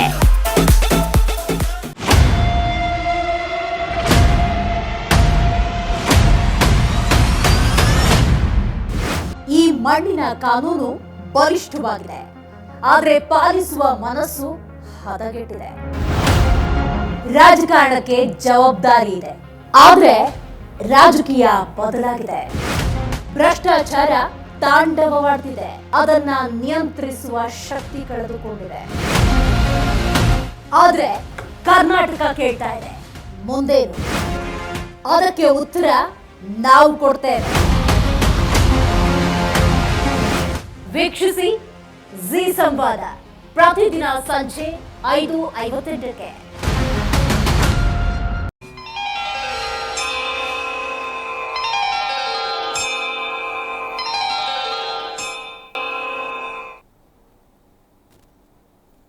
ವಿರಾಮದ ಬಳಿಕ ಕಾರ್ಯಕ್ರಮಕ್ಕೆ ಸ್ವಾಗತ. ಗುರೂಜಿ ಒಬ್ರು ಮತ್ತೊಬ್ರು ಕಾಲರ್ ರೆಡಿ ಇದ್ದಾರೆ, ಮಾತಾಡ್ತಾ ಹೋಗೋಣ. ಬೆಂಗಳೂರಿಂದ ಪುಷ್ಪಾವತಿ ಅಂತ. ನಮಸ್ತೆ ಮಾ. ನಮಸ್ತೆ ಮೇಡಮ್. ಯಾರ ಬಗ್ಗೆ ಕೇಳಬೇಕಿತ್ತು? ನನ್ನ ಮಗಳ ಬಗ್ಗೆ ಕೇಳಬೇಕಾಗಿತ್ತು. ತಮ್ಮ ಮಗಳದು ನಕ್ಷತ್ರ ಹೇಳ್ಬೋದಾ? ಪೂರ್ವಾಷಾಢ ನಕ್ಷತ್ರ. ಪೂರ್ವಾಷಾಢ ನಕ್ಷತ್ರ. ಓಕೆ, ಗುರೂಜಿ ಮಾತನಾಡಿ. ಹಲೋ. ಹಲೋ, ನಮಸ್ತೆ ಗುರೂಜಿ. ನಾರಾಯಣ, ಏನು ಮಾಡ್ತಿದ್ದಾಳೆ ಮಗಳು? ಮಗಳು ಕೆಲ್ಸಕ್ಕೆ ಹೋಗ್ತಾ ಇದ್ದಾಳೆ ಗುರೂಜಿ. ಎಷ್ಟು ವಯಸ್ಸು? ಈಗ 28 ವರ್ಷ ಗುರೂಜಿ. ಏನಾಗಬೇಕಿತ್ತು? ಮದ್ವೆ ಕೇಳ್ಬೇಕಾಗಿತ್ತು. ಮದ್ವೆ ಯಾವಾಗ ಆಗುತ್ತೆ? ಇನ್ನೊಂದು ಪ್ರಯತ್ನ ಮಾಡ್ತಾ ಇದ್ದೀವಿ, ಎಲ್ಲೂ ಸೆಟ್ ಆಗ್ತಾ ಇಲ್ಲ. ಪ್ರಯತ್ನ ಮಾಡ್ತಾ ಇದ್ದೀವಿ ಅಂದರೆ ಏನು ಹುಡುಗನ ಹುಡುಕ್ತಾ ಇದ್ದೀವಿ ಅಂತನಾ? ಹುಡುಗ ಸಿಕ್ಕಿದ್ರು ಸೆಟ್ ಆಗ್ತಾ ಇಲ್ಲ ಅಂತನಾ? ಹುಡುಗ ಸಿಕ್ಕಿದ್ದಾರೆ, ಅದ್ರದ್ದು ಸೆಟ್ ಆಗ್ತಾ ಇಲ್ಲ, ಹುಡುಕ್ತಾ ಇದ್ದೀವಿ. ಅಲ್ಲ, ಹುಡುಗ ಸಿಕ್ಕಿದ್ಮೇಲೆ ಸೆಟ್ ಆಗ್ತಾ ಇಲ್ಲ ಅಂದರೆ ನಿಮಗೆ ಸೆಟ್ ಆಗ್ತಾ ಇಲ್ವಾ, ಹುಡುಗನಿಗೆ ಹುಡುಗಿ ಸೆಟ್ ಆಗ್ತಾ ಇಲ್ವಾ? ಅಂದ್ರೆ ಜಾತಕ ಏನು ಕೂಡಿ ಬರ್ತಾ ಇಲ್ಲ ಗುರುಜಿ. 2-3 ತೋರಿಸಿದ್ವಿ, ಅದು ಜಾತಕ ಕೂಡಿ ಬಂದಿಲ್ಲ. ನಿಮ್ಮ ಮದುವೆಗೆ ಎಷ್ಟು ವರ್ಷ ಆಯಿತು? ನಮ್ದು 30 ವರ್ಷ ಆಯ್ತು ಗುರುಜಿ. 30 ವರ್ಷ? 31 ವರ್ಷ ಆಯ್ತು ಗುರುಜಿ. ಹೌದು. ಇವಳು ಚಿಕ್ಕ ಹುಡುಗಿ, ದೊಡ್ಡವಳಿಗೆ ಮದ್ವೆ ಆಯ್ತು, 1.5 ವರ್ಷ ಆಯ್ತು ಅವಳಿಗೆ ಮದ್ವೆ ಆಗಿ. ಓಕೆ. ಅವಳ ಹೆಸರೇನು, ಅವಳ ನಕ್ಷತ್ರ ಏನು? ಇದು ನಯನ ಅಂತ, ಅನುರಾಧ ನಕ್ಷತ್ರ ದೊಡ್ಡವಳ್ದು. ಇವಾಗ ಕೇಳ್ತಾ ಇರೋದು ಭಾರ್ಗವಿ ಅಂತ. ಓಕೆ, ಆಯ್ತು ಆಯ್ತು ಆಯ್ತು ಆಯ್ತು. ಈಗ ನೀವು ಮದುವೆ ಮಾಡ್ಕೊಂಡಾಗಿಂದ ಆರಾಮಾಗಿ ನೆಮ್ಮದಿಯಾಗಿ ಕಾಲ ಕಳೆದಿದ್ದೀವಿ ಅಂತನಾ, ಏನೋ 50-50 ಇದ್ದೀನಿ ಅಂತನಾ? ಆರಾಮಾಗೆ ಇದ್ದೀನಿ ಗುರುಜಿ, ಆತರ ಏನಿಲ್ಲ. ಆರೋಗ್ಯ, ದುಡ್ಡು, ಕಾಸು ಎಲ್ಲ ನೆಮ್ಮದಿಯಾಗಿದೆ. ಪರವಾಗಿಲ್ಲ ಗುರುಜಿ, ಮೇಲೇನೂ ಇಲ್ಲ ಕೆಳಗಡೆನೂ ಇಲ್ಲ, ಮಧ್ಯಮದಲ್ಲಿ ಇದ್ದೀವಿ. ಓಕೆ. ಸೊ ಈಗ ವಿಷಯಕ್ಕೆ ಬರೋದೇ ಆದರೆ ನಿಮ್ಮ ಯಜಮಾನ್ರಿಗೆ ಇದೆಲ್ಲ ನಂಬಿಕೆ ಇದೆಯಾ? ನಮ್ಮ ಯಜಮಾನ್ರು ಇಲ್ಲ ಗುರುಜಿ. ಅದೇನಪ್ಪ ಹೋಗ್ಲಿ, ಇದ್ದಾಗಲೇ ನಂಬಿಕೆ ಇತ್ತಾ? ಇತ್ತು ಗುರುಜಿ. ಏನು ನಂಬಿಕೆ ಅಂದರೆ ಹೇಗೆ? ನಂಬಿಕೆ ಅಂದರೆ ಯಾವುದ್ರ ಮೇಲೆ ನಂಬಿಕೆ? ದೇವ್ರ ಮೇಲೆ ನಂಬಿಕೆ ಇತ್ತು ಗುರುಜಿ. ದೇವ್ರು ತಗೊಂಡು ಏನು ಮಾಡ್ಕೊತೀರಾ? ದೇವ್ರ ಮೇಲೆ ನಂಬಿಕೆ ತಗೊಂಡು ಏನು ಮಾಡ್ತೀರಾ? ನಿಮ್ಮ ದೇವ್ರ ಮೇಲೆ ನಂಬಿಕೆ ಇಟ್ರೆ ಏನಾಗತ್ತೆ ನಿಮಗೆ? ದೇವ್ರ ಮೇಲೆ ನಂಬಿಕೆ ಯಾತಕ್ಕೆ ಬೇಕು? ದೇವ್ರು ಹೇಳಿಲ್ವಲ್ಲ ನನ್ನ ಮೇಲೆ ನಂಬಿಕೆ ಇಡು ಅಂತ. ಮದುವೆ ಮಾಡ್ಕೊಳ್ಳೋದಿಕ್ಕೆ ಮಾಡ್ಕೊಳ್ಳುವಂಥ ವಿಚಾರ. ಮೋಸ ಮಾಡಿಲ್ಲ, ನಾವು ಚೆನ್ನಾಗಿ ಇದ್ದೀವಿ ಅನ್ನೋದೊಂದು ನಂಬಿಕೆ ಇತ್ತು. ಓಕೆ. ಎಷ್ಟು ವಯಸ್ಸು, ಎಷ್ಟು ವರ್ಷ ಆಯಿತು ನಿಮ್ಮ ಯಜಮಾನ್ರು ಹೋಗಿ? 5.5 ವರ್ಷ ಆಯ್ತು ಗುರುಜಿ. ಎಷ್ಟು ವರ್ಷ ದಾಂಪತ್ಯದಲ್ಲಿ ಕಾಲ ಕಳೆದ್ರಿ ನೀವು? 26. ಸಾಕಾ ದಾಂಪತ್ಯದ ಸುಖ? 26 ವರ್ಷ ಸಾಕಾ? ಎಲ್ಲಿ ಗುರುಜಿ, ಇಲ್ಲ. ಮತ್ತೆ ಹೇಳಿದ್ರಲ್ಲ ನೀವು ಭಾರಿ ಚೆನ್ನಾಗಿದ್ದು ಅಂತ. ನೋಡಿ ಎಷ್ಟು ಮಟ್ಟಿಗೆ ಅರ್ಥ ಮಾಡ್ಕೊಂಡಿದ್ದೀರಾ. ಅಲ್ಲರಿ, 100 ವರ್ಷ ಬಾಳಿ ಬದುಕಿ ಅಂತ ಭಗವಂತ ಕಳಿಸಿದರೆ 26 ವರ್ಷಕ್ಕೆ ದಾಂಪತ್ಯ ಮುರಿದಿಟ್ಕೊಂಡು ಚೆನ್ನಾಗಿದ್ದು ಅಂತ ಒಪ್ಕೋತಿರಲ್ಲ. ಇದನ್ನು ಒಪ್ಪಿಕೊಂಡು ಮಕ್ಕಳ ತಲೆ ಮೇಲೆ ಕಲ್ಲಾಗ್ತಾ ಇದ್ದೀರಲ್ಲ, ಎಷ್ಟು ಮಟ್ಟಕ್ಕೆ ಸರಿ? ನೀವು ಎಷ್ಟು ಕೆರೆ ನೀರು ಕುಡಿಬೇಕೋ ಗೊತ್ತಿಲ್ಲ ಈ ಮಗಳು ಮದುವೆ ಮಾಡ್ಬೇಕಾರೆ. ಹಾಂ, ಪೂರ್ವಾಷಾಢಕ್ಕೆ ಮದುವೆನೇ ಮಾಡೋಕ್ಕಾಗಲ್ಲ, ಅದರಲ್ಲಿ ಕುಂಡ್ಲಿ ಮ್ಯಾಚಿಂಗ್ ಕೇಳಕ್ಕೆ ಹೋಗ್ತಾ ಇದ್ದೀರಾ. ಅದು ಯಾರು ಕಿತ್ತೋದವ್ರು ನಿಮ್ಗೆ ಹೇಳ್ಕೊಟ್ಟಿದ್ದಿದ್ದಲ್ಲ ಏನಮ್ಮ? ಪೂರ್ವಾಷಾಢಕ್ಕೆ ಮದುವೆ ಇದೆಯೇನಮ್ಮ? ಅದಕ್ಕೆ ಮದುವೆ ಮಾಡ್ಕೊಳ್ಳೋದೇ ಕಷ್ಟ. ಕುಂಡ್ಲಿ ನೋಡಿದ್ರೆ ಮದುವೆನೇ ಆಗಲ್ಲ. ಕುಂಡ್ಲಿ ಮ್ಯಾಚಿಂಗ್ ಬೇರೆ, ಹೆಂಗದು? ಯಾರು ನಿಮ್ಗೆ ಹೇಳ್ಕೊಟ್ಟಿದ್ದು ವಿಷಯನ? ಇಲ್ಲಿ ದೇವಸ್ಥಾನ, ಮನೆ ಹತ್ರ ಇರೋ ದೇವಸ್ಥಾನದಲ್ಲಿ ಕೇಳಿದ್ವಿ. ಅಮ್ಮ ನಿಜವಾಗ್ಲೂ ಹೇಳ್ತೀನಿ, ಶಾಸ್ತ್ರಗಳ ಹತ್ರ ಯಾಕ್ರಿ ಹೋಗ್ತೀರಾ ಮಕ್ಕಳ ತಲೆ ಮೇಲೆ ಕಲ್ಲು ಹಾಕಕ್ಕೆ? ಹಾಂ, ಅದೇ ಗಣಕೂಟ ಚೆನ್ನಾಗಿ ಬರುತ್ತಾ ಅಂತ ಕೇಳಕ್ ಹೋಗಿದ್ವಿ. ನಿಮ್ಮಂಥ ದಡ್ರಿಗೆ ನಾನೇನು ಹೇಳೋಕ್ಕಾಗಲ್ಲಮ್ಮ. ಎಲ್ಲಮ್ಮ ಆಯ್ತಾ ಗಣಕೂಟ? ಗಣಕೂಟ ಅಂದ್ರೆ ಏನಮ್ಮ ಗೊತ್ತೇನಮ್ಮ ನಿಂಗೆ? ಇಲ್ಲ ಗುರುಜಿ. ಪುರೋಹಿತನ್ನೇ ಕೇಳು ಗಣಕೂಟ ಏನು ಅಂತ, ಅವನೇ ಹೇಳಕ್ ಗೊತ್ತಾದ, ಹೇಳ್ತೀನಿ ನೋಡೋಣ, ಅವನ್ನೇ ಕೇಳು. ಯಾವುದು ಇವೆಲ್ಲ ಶಾಸ್ತ್ರಗಳಲ್ಲಿ ಗಣಕೂಟ ಅಂತೆ. ಈಗ ನೀವು ಕೇಳ್ಬಿಟ್ಟು ಗಣಕೂಟ ಮಾಡ್ಕೊಂಡು ಯಾಕೆ 20 ವರ್ಷ ಕಟ್ಟಾಯಿತು? ಹಿಂಗೆ ತಾನೇ ಇವೆಲ್ಲ ಮಾಡಿರೋ ಮದುವೆ, ಹಿಂದೇನೂ ಹಂಗೆ ಮಾಡಿರೋದು, ಈಗಲೂ ಅಂಥವರೇ ಮಾಡ್ತಾ ಇರೋದು, ಹೌದು ತಾನೇ? ಮತ್ತೆ ಯಾಕೆ ನಂಬ್ತಿದ್ಯಾ ಅದನ್ನ? ನನ್ನ ಮದುವೆಯ ಜೀವನ 25 ವರ್ಷಕ್ಕೆ ಎಂಡ್ ಆದಮೇಲೆ ಶಾಸ್ತ್ರ ಕೇಳೋದ್ರಲ್ಲಿ ಎಷ್ಟು ಅರ್ಥ ಇದೆ, ಅವ್ರು ಹೇಳೋದನ್ನು ಒಪ್ಕೊಳ್ಳೋದು ಎಷ್ಟು ಅರ್ಥ ಇದೆ, ನಿಮ್ಗೆ ಯಾಕೆ ಇನ್ನೂ ಪ್ರಜ್ಞೆ ಬಂದಿಲ್ಲ? ಇದು ಏನಮ್ಮ ಇಷ್ಟೊಂದು ಅನ್ಯಾಯವಾಗಿ ಬದುಕ್ತೀರಾ ನೀವು? ಯಾವನೋ ಹೇಳಿ ಕಿವಿ ಹೂ ಮಿಡಿಸೋದನ್ನ ಕೇಳಿಕೊಂಡು ಅವನಿಗೆ ಮದುವೆ ಮಾಡಿ ಅಂತ ಹೇಳೋದನ್ನು ಅವನು ಹೇಳೋದಕ್ಕೆ ನಿಮ್ಮ ಮಕ್ಳಿಗೆ ಮದುವೆ ಮಾಡ್ತಿರಲ್ಲ, ಅವ್ನಿಗೆ ಹೇಳೋಕ್ಕೆ ಅಧಿಕಾರ ಕೊಟ್ಟವನು ಯಾವನು ಹೇಳು? ಒಬ್ಬ ಪುರೋಹಿತನ ಆದವನಿಗೆ ಮದುವೆ ಮಾಡಿ ಅಂತ ಹೇಳೋಕ್ಕೆ ಅಧಿಕಾರ ಕೊಟ್ಟವನು ಯಾವನು? ಏನು ರೈಟ್ಸ್ ಇದೆ ಅವ್ನಿಗೆ ಹೇಳೋಕ್ಕೆ? ಯೋಚನೆ ಮಾಡಿ. ನಿಮ್ಮ ಮಕ್ಕಳ ಅಭ್ಯಾಸ, ನಿಮ್ಮ ಮಕ್ಕಳ ವಿಚಾರ ಅವನಿಗೇನು ಗೊತ್ತು? ಈ ಹೆಣ್ಣಿಗೆ ಈ ಗಂಡು ಮದುವೆ ಮಾಡೋದು ಸೂಕ್ತ, ಅವನು ಯಾರು ಹೇಳೋಕ್ಕೆ? ಅದಕ್ಕೆ ಏನಕ್ಕೆ ಹೇಳ್ತಾನೆ? ಹೇಗೆ ಹೇಳ್ತಾನೆ ಅವನು? ಅದನ್ನು ನೀವು ಹೆಂಗೆ ಕೇಳ್ತೀರಾ? ಹುಡುಗ ಯಾವುದೋ ಊರಲ್ಲಿ ಇರ್ತಾನೆ, ಹುಡುಗಿ ಯಾವುದೋ ಊರಲ್ಲಿ ಇರ್ತಾಳೆ, ಇವರಿಬ್ಬರು ವಿಚಾರ ಇವ್ರಿಗೆ ಗೊತ್ತಿಲ್ಲ. ಈಗ ಹುಡುಗನ ಹುಡುಕ್ತಾ ಇರ್ಬೇಕಾರೆ ಹುಡುಗನ ಮನೆ ವಿಷಯ ಇವ್ರಿಗೆ ಗೊತ್ತಿಲ್ಲ. ಎಷ್ಟೊತ್ತಿಗೆ ಹೋಗಿ ಹುಡುಗ ರಾತ್ರಿ ಬಂದು ಮಲ್ಕತಾನೆ, ಬೆಳಗ್ಗೆ ಎಷ್ಟೊತ್ತು ಕೇಳ್ತಾನೆ, ಅಭ್ಯಾಸ ಬೇಕಲ್ಲ. ಈಗ ಗೊತ್ತಿಲ್ಲ. ಈಗ ಈ ಹುಡುಗಿ ದಿನಚರಿ ಹುಡುಗನ ಮನೆಯವ್ರಿಗೆ ಗೊತ್ತಿಲ್ಲ. ಈ ಎರಡೂ ಮನೆಯವರ ದಿನಚರಿ ಗೊತ್ತಿಲ್ಲದೆ ಮದುವೆ ಮ್ಯಾಚಿಂಗ್ ಮಾಡಿ ಗಣಕೂಟಗಳು ಲೆಕ್ಕ ಹಾಕುವಂಥವ್ರಿಗೆ ಏನು ತಗೊಂಡು ಹೊಡಿಬೇಕಾಗುತ್ತೆ ಸ್ವಲ್ಪ ಯೋಚನೆ ಮಾಡಬೇಕು. ಹುಡುಗ ಹುಡುಗಿ ದಿನಚರಿನೇ ಗೊತ್ತಿಲ್ಲದೆ ಇರತಕ್ಕಂಥ ಅವರಲ್ಲಿ ಈ ಹುಡುಗನಿಗೆ ಈ ಹುಡುಗಿ ಸರಿ ಅಂತ ಗಣಕೂಟ ಮ್ಯಾಚಿಂಗ್ ಮಾಡ್ತಕ್ಕಂತಹದ್ದು ಎಷ್ಟು ಮಟ್ಟಕ್ಕೆ ಸತ್ಯ, ಎಷ್ಟು ಮಟ್ಟಕ್ಕೆ ಜನಗಳು ಇವ್ರ ಹತ್ರ ಹೋಗಿ ಕೇಳಿ ಕಿವಿಗೂ ಇಟ್ಕೊಂಡ್ಬರ್ಬೇಕು. ಅಲ್ಲಮ್ಮ, ಅವ್ರು ಯಾಮರ್ಸಕ್ಕೆ ಇರೋದು, ನಾವ್ಯಾಕೆ ಯಾಮರ್ಬೇಕು? ಹೌದು, ಸತ್ಯ ಕೇಳಬೇಕು. ಈ ಮದುವೆ ಮಾಡಿ ಅಂತ ಹೇಳಿದ್ರೆ ಹುಡುಗಿ ಹೇಗಿದ್ದಾಳೆ ಹೇಳಬೇಕು ಅವ್ನು ತಾಕತ್ತಿದ್ರೆ. ಅವ್ನು ಹುಡುಗಿ ನೋಡಿದ್ರೆ ಹೇಳಬೇಕು, ಇಲ್ಲ ಬನ್ನಿ ಹೇಳ್ಕೊಡ್ತೀನಿ ನಾನು, ಹುಡುಗಿ ಹೇಗಿದ್ದಾಳೆ, ಅವಳ ದಿನಚರಿ ಹೇಗಿರುತ್ತೆ, ಅವಳ ದೇಹದಲ್ಲಿ ಏನೇನು ಸಮಸ್ಯೆ ಇದೆ, ಹುಡುಗನಲ್ಲಿ ಏನೇನು ಸಮಸ್ಯೆ ಇದೆ, ತಾಕತ್ತಿದೆಯಾ ಹೇಳಕ್ಕೆ ಯಾವಾಗಾರು? ಇದೆಲ್ಲ ಹೇಳೇ ಮದುವೆ ಮಾಡಬೇಕು. ಇದೇ ಬೇರು. ಹೆಣ್ಣು ಗಂಡಿನ ರಹಸ್ಯಗಳನ್ನು ಕುರಿತು ಹೇಳುವುದೇ ನಿಜವಾದ ಶಾಸ್ತ್ರ. ಅಪ್ಪ ಅಮ್ಮ ಏನು ಏನು ಹೇಳಿದೆ, ಬಾಯ್ ಮಾಡೋರು ಎಷ್ಟು ಜನ ಅಂತ ಕೇಳಿದೆ ಅವ್ರಿಗೆ, ಅಲ್ಲಮ್ಮ ಅಯ್ಯಮ್ಮ ಒಪ್ಕೋತು. ಈ ರೀತಿ 2 ಮದುವೆ 3 ಮದುವೆ ಆಗಿರ್ತಕ್ಕಂಥದ್ದು, ಮದುವೆನೇ ಆಗದೆ ಇರತಕ್ಕಂಥದ್ದು ಕುಟುಂಬಗಳಿರ್ತಕ್ಕಂಥವ್ರು ವಂಶದಲ್ಲಿ ಮಕ್ಕಳನ್ನ ಹೇಗೆ ತತ್ತೀರಾ? ಇದಕ್ಕೆ ಯಾವ ಗಣಕೂಟ ಕೊಡುತ್ತೆ?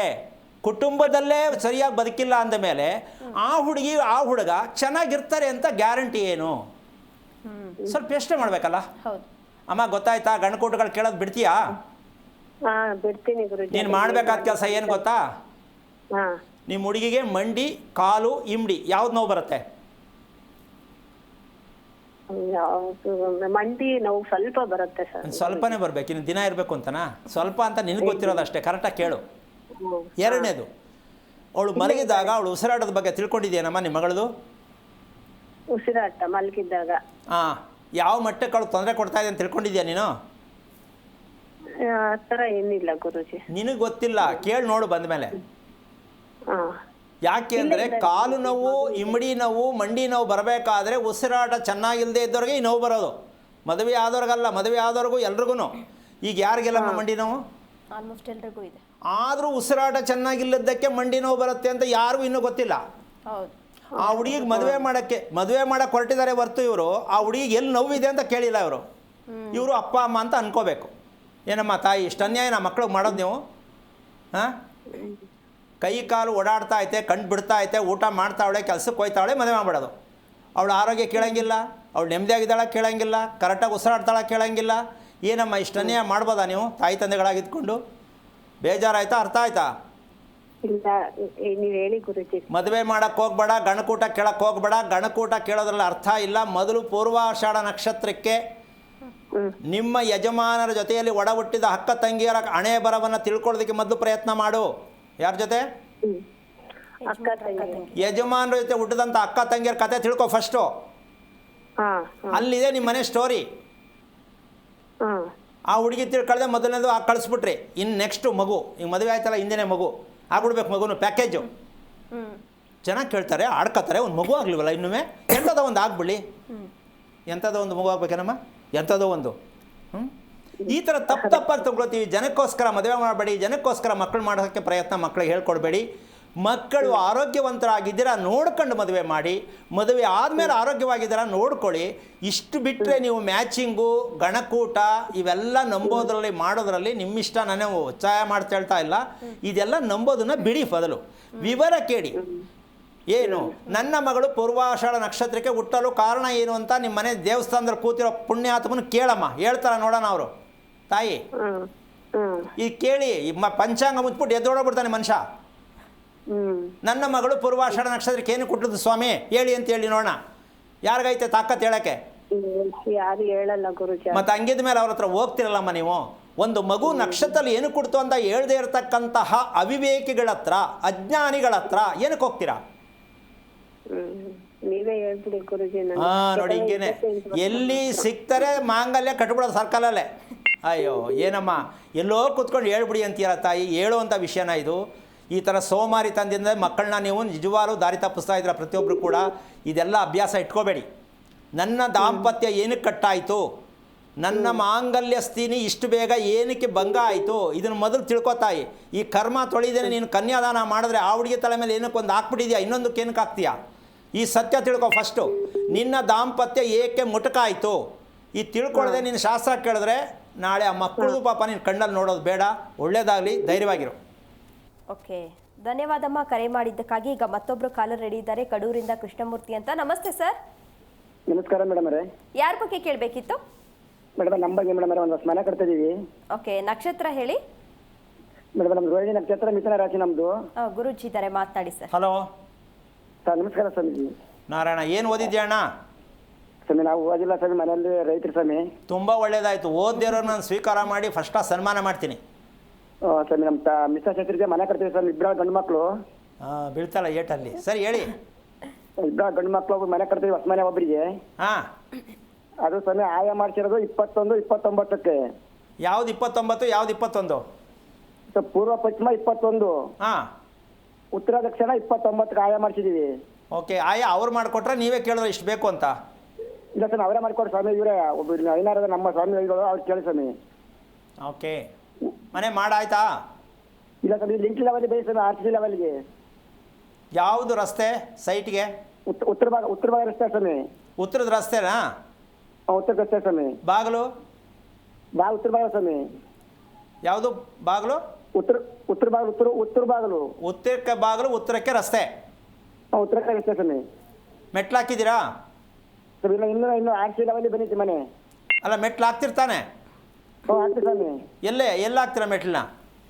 ಅದೇ ಸರ್ ಒಂದು ವರಿಕೆ ಅದು ಸರ್ ಉದ್ದ ಈಗ 63 ಉದ್ದ ಬೈತಿ. ಹಾಂ, ಆಗ ಬಿಟ್ಟು ಸರ್ ಒಟ್ಟು ಟೋಟಲ್ ಇರೋದು 63, 66, 21.